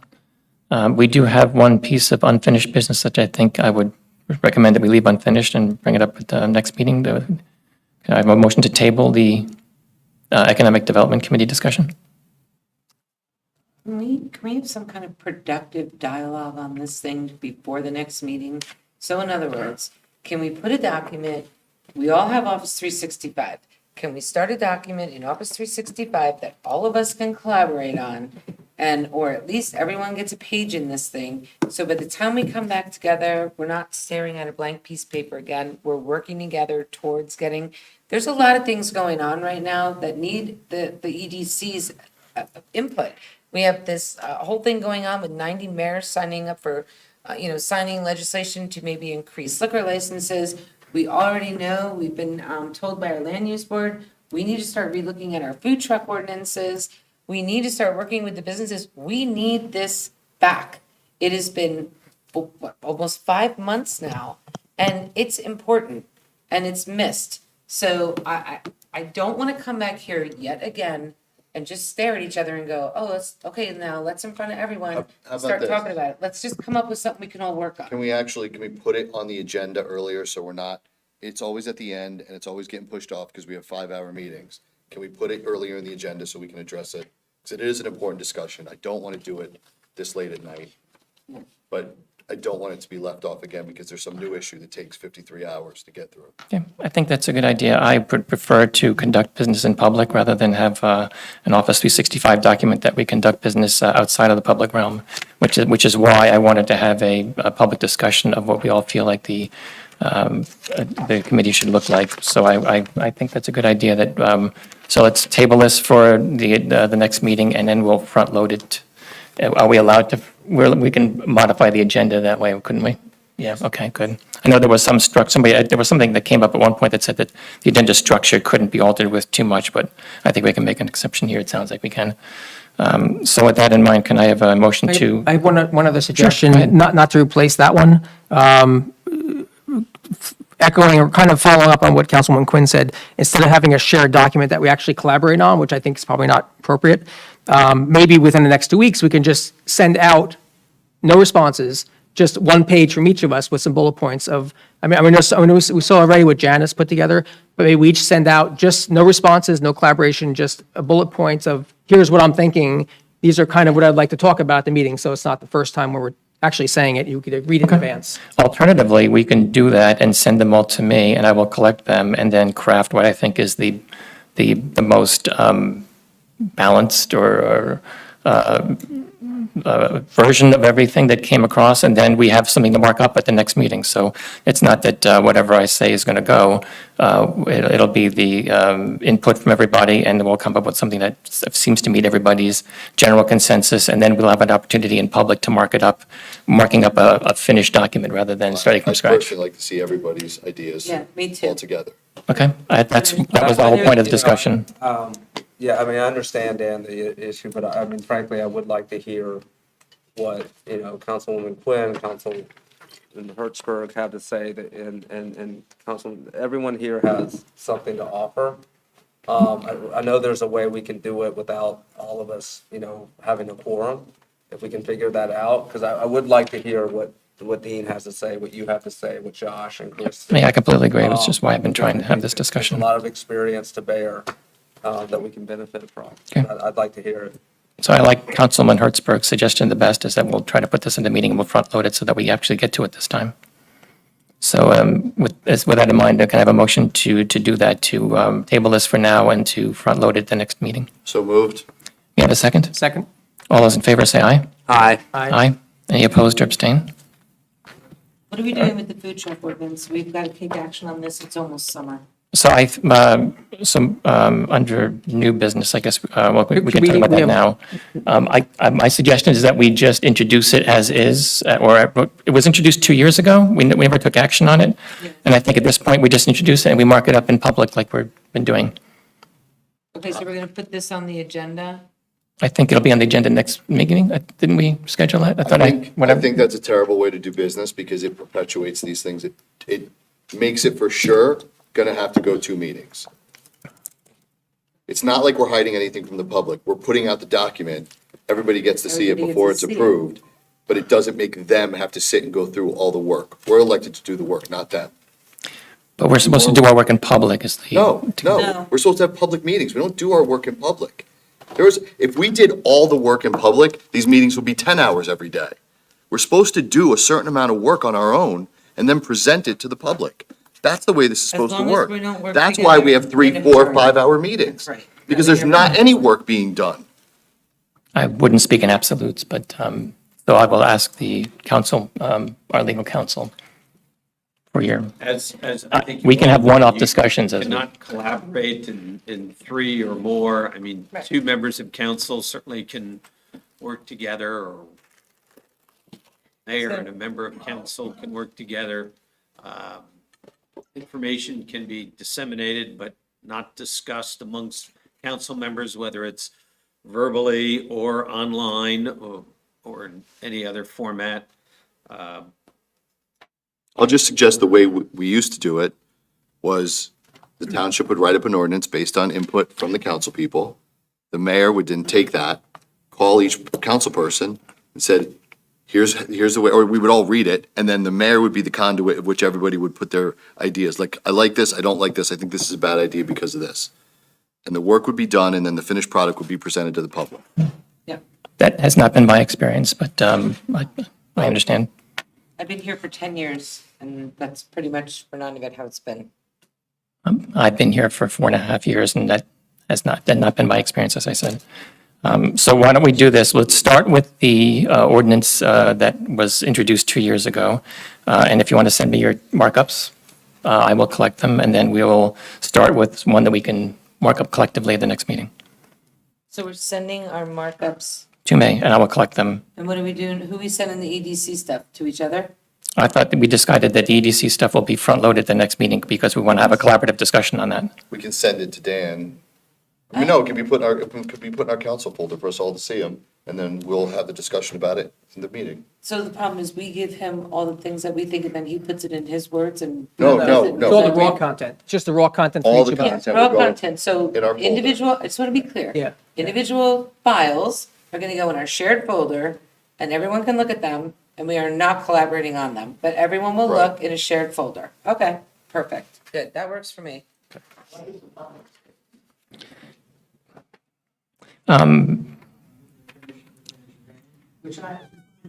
Okay.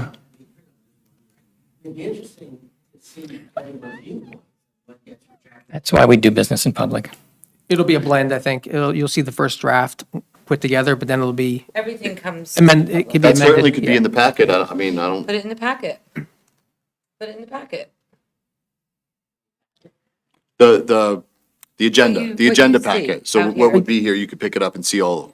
Yeah, I'm not sure. I think everything we do, all the raw notes have to go out in every packet. I think there's got to be some kind of balance there. But no, okay, No, they don't have to all go into. right, that. yes. Deliberative and Okay, consultative. Okay. all right, so we have an approach for the environment, the Economic Development Committee, and we will have an approach for the food truck ordinance, which we hope will introduce at the next meeting.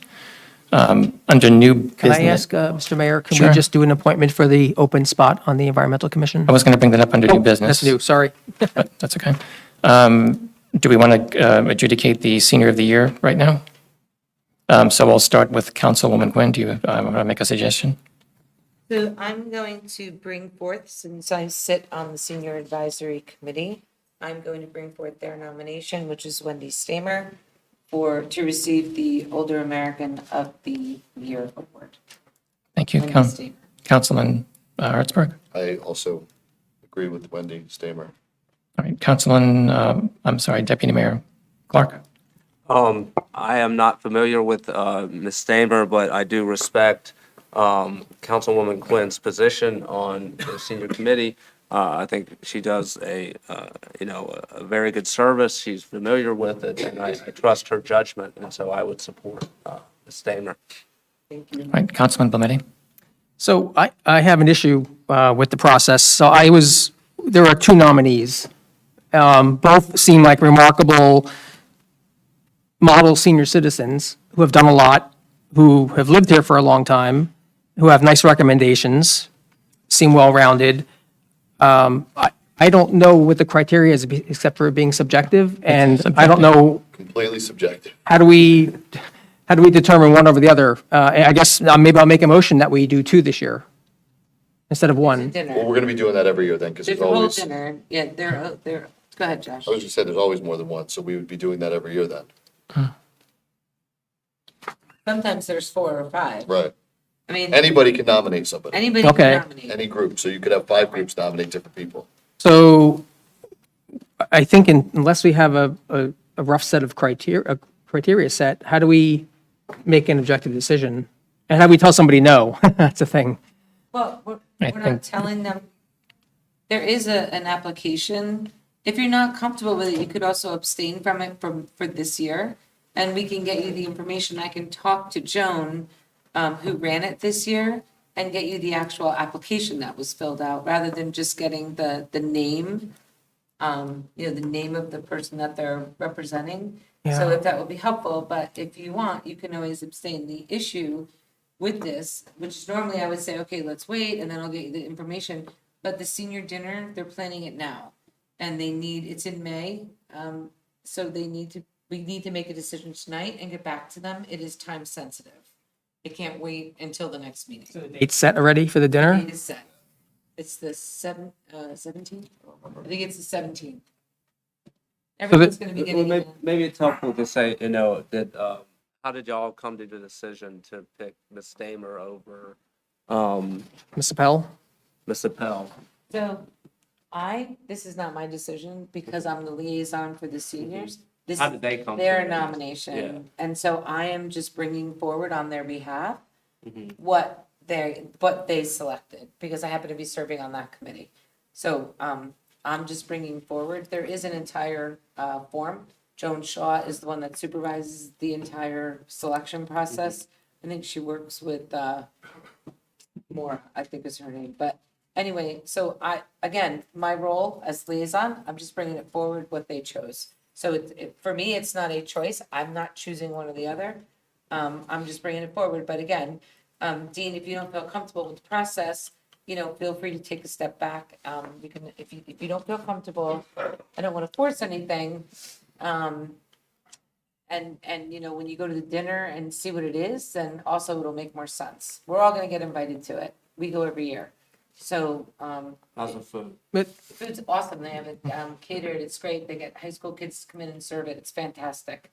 So if you want to, if you're not comfortable, Yeah, I mean, it just Understandable. seems to me that if one candidate or another has more exposure to the advisory group, to the committee, that person then gets the It's vote. Whatever group recommends them. Like, this just happens to be the Churches advisory. can- Churches recommend people. Yeah. They can be recommended by any group that they personally have an affiliation with. any group. They all fill out the same application? Yep, Okay, which we don't have. Right. Joan has it. Oh. Okay, I mean, I'd prefer we table it. Obviously, if we're not in support, yeah. And there's no way to do two. You can make them, you can, They have a dinner. well, we're for just one. having a discussion. This You isn't do necessarily a two. vote. Now you're increasing the people. This place is limited. I don't want to make that decision on their behalf and then make that announcement and it can't be done. I just think the problem is that you set a precedent that you have to Always do. do that. And if you have 2, then you're gonna pick one and, I don't know. Yeah, I mean, that's a problem too. I just think without clear criteria for something like this, and we're talking about individuals here, I just, okay. If there's nothing to be done tonight, then that's, I guess I won't participate in the vote. Okay, and for my part, I'll go with the recommendation from Councilwoman Quinn, from the seniors. So that said, any other did we ask for new business? Do we have to vote on this? I don't think there's a, do we need to vote on this? It's not official from the council. Yeah. We're just going to pass on the recommendation, right? Okay. Okay, well, just for the record that I'm abstaining then. Okay. I'll start with Councilman Blometti. Any new business? I attended the latest Sparta Chamber of Commerce meeting last Tuesday morning. Went really well, good dialogue, looking forward to continuing it. I'll leave it at that, it's late. And also just the appointment reminder, but. Yep, thanks. I'll get to that one, my turn. And also, sorry, I just wanted to thank the police for being here tonight. Appreciate it. It's a Yeah, long thank night. you. Appreciate you being out and being here with this large crowd. 24/7 operation. Yep. Okay, thank you. You guys remember what midnight shift was like? Yeah. They do now. They do now. All right, Deputy Mayor Clark. No new business. Councilman Hertzberg. No. Councilwoman Quinn. I do, so I spoke to Jean today. We have an opening on the Recreation Advisory Committee, and I would like to nominate Ann LaPouche for that position. She did, weeks ago, put in an amended application, a new application that says she wants to serve on the Rec Advisory. What? Lopa. Lopuck, sorry. I never say it right. Okay. But she did put in an amended application, and we'd love to have her on the Recreation Advisory Committee. She has some great ideas. I'm super excited. So I'm asking everyone to please, I would make the motion right now to put her on the Rec Advisory Committee. Excellent. Motion's made. May I have a second? Second? All those in favor, any discussion? All those in favor say aye. Aye. Any opposed or abstain? All right, welcome, Ann. The other new business that I have is there are 3 new laws in New Jersey. I do serve on the executive board of the New Jersey League of Municipalities. I just want to make sure that people are aware of them. So there are 3 new laws that says it could impact. It affects people that have been laid off. It affects higher paying state jobs with those without 4-year degrees. So opening up the playing field for good paying jobs at the state. And also curbing utility shutoffs for anyone that's experiencing a low-income situation, or they don't have the funds to be able to pay their utility bills. So these are key laws. I'll pass more on about them as we learn more. This is a relatively new development, but it looks like they're going into effect on May 1st. So just things to be mindful of. Also, I just wanted to, this is new business. Yes, it Old is. business? Yeah, but you can, I know, That's okay. shoot, sorry. I just wanted to follow up also. actually, we don't have old business anymore. We call it unfinished business, and anything, because new business, old business is kind of blended together, just. So I just wanted to follow up with the manager to make sure that all the department heads are aware now about our trade education reimbursement procedure that we've implemented. And I wanted to make sure and get Tom and you on the same page, because I know in the employee handbook, because I was reviewing it, it does go through what the reimbursement process is. Like you have to stay with the town for 2 years, you have to pay it back, this kind of stuff. I think that wording needs to be updated to include that it's not just masters, bachelors, associates, that trade skill training is now gonna be incorporated in that. So I just wanted to bring it up, and the two of you can work it out, but I believe that is the next thing. I checked the employee handbook. I think it's already in the DPW contract or parks contract for the union, but I just want to make sure that every employee knows that this is now an option for them.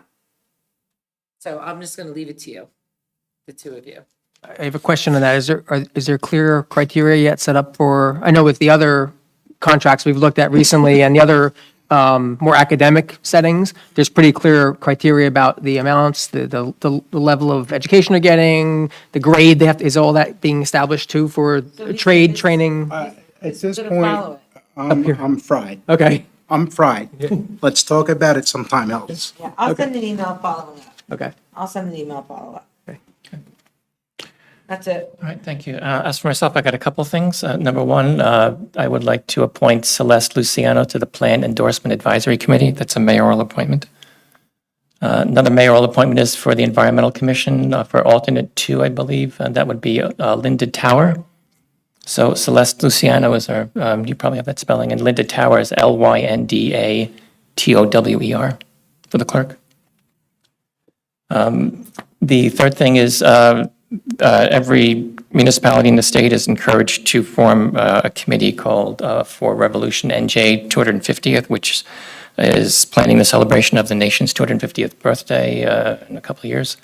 And so I think, I don't want to discuss that now, but it's probably a good idea to partner with the Historical Society and come up with a way to figure out how we can involve Sparta in that. So we can all work with the Historical Society representatives and the Historical Society itself to try to get that committee moving along. And finally, according to the resolution that we just passed, 2303, on section 4.A.2, we need to have a council motion to approve putting on the agenda for the next month flying commemorative flags. So I've got a schedule of flags I'd like to put on the agenda for the next meeting. May 14th through 21st is Police Appreciation Week, and at which we will fly the Law Enforcement Memorial Flag. We have a resident that said that it would donate that flag. May 21st to 27th is National EMS Week, which we would fly the Star of Life flag. And I have already procured a flag for that. June 1st through June 7th is Pride Month, so we would fly the Pride flag. And there are many people that expressed an interest in donating one. June 14th is the birthday of the U.S. Army, which we will fly the official flag of the U.S. Army. And the VFW said that they would donate that flag. June 16th is when the country will celebrate Juneteenth, and so we would fly the official Juneteenth flag at that time. And if we don't have one provided, I will provide one myself. And I think that's it. So those 5 flags: Police Appreciation Week, National EMS Week, Pride Month, Birthday of the U.S. Army, and Juneteenth. So may I have a motion to put on the agenda for the next meeting that schedule for a resolution? Could we have a quick check-in on one of those dates? I think we have to second it, and then we can have the discussion. Okay, I'll second it. So I made the motion, you seconded it, and now we can have the discussion. So go ahead. Just June 14th is Flag Day. I'm not sure if it shouldn't conflict, I don't think, with having the birthday of the U.S. Army being the commemorative flag for that same day, but just wanted to point out that the same day is Flag Day. That's a good point. That request was made by a gentleman who was here earlier today. So I will try to reach out to that person Yeah. to see if we can. Just on note with Get Flag one. Day, we might want to just not have anything else up perhaps and just, have a ceremony, obviously, and I'll ask to see if there's an alternate date that that person would like, or if the person is interested in flying it alongside the flag on Flag Day. But in any case, so June date to be determined, birthday of the U.S. Army, flying the official flag of the U.S. Army. Any other discussion? Okay, do we have a roll call? I guess we'll have a roll call vote. Councilman Blumetti. this is to put them on the agenda for next time, right? To put them on Yeah. the agenda, yes. Yes. Councilman Hertzberg. No. Deputy Mayor Clark. Yes. Councilwoman Quinn. I don't support the flag ordinance the way it's written, so I can't support recommendations as much as I can. Mayor Chiarello. Yes, okay. That's all the new business I have. And I would like to open up for the public for any discussion, anything not on the agenda that we haven't already talked about? Or things we have already talked about? Go ahead. Thank you, Mayor and Council. For the record, Patricia Carley from Balanced Rock Terrace in Sparta. Point of clarification, Mr. Mayor, I think you said you wanted to fly the Juneteenth flag on your agenda on June 16th. Juneteenth is June 19th. The U.S. celebrates on June. I Googled it before I got up here, but just Yeah, the double official check date is June that. 19th, but I think Okay. the celebration date is Okay, just Monday. make sure. But you're right, it is the 19th. I wanted to make. My point is to fly it in concurrent with the national holiday, whichever the holiday is, and I thought it was the 16th, but I could be wrong. Okay. We'll make it correct for the ordinance, for the resolution. My reason for rising is that you heard me in opposition to the ordinance that you have approved, but I found it very interesting that members of this body who approved that ordinance despite the clear lack of criteria under which you will evaluate which flags to fly. We're very concerned about the criteria which will be applied to voting for the Senior Citizen of the Year and the criteria which will be applied to determine whether or not somebody can get tuition reimbursement. You care about criteria for those things, but you don't seem to care about criteria for your citizens' constitutional rights. That seems very troubling to me. Thank you for your observation. Don't agree with it, but thank you for sharing. And I think you need to read the ordinance. I think if you read it, you'll see there are criteria in there. I'll draw your attention to section 3. And there's rules of statutory interpretation that I will not bore you with. So there is criteria in there, so I will disagree that there's not criteria. There is. But with that, I'll just leave it at that. I'll be very brief. I hope the flag ordinance works out for you. You know, I was against it. We all see flags. However, it took you till after Easter to get our Christmas banners down. We have beautiful spring banners. Why don't you take something small to start with, like our banners that we have tons of?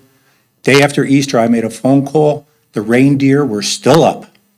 So please pay attention to the town and stop worrying about the minor stuff.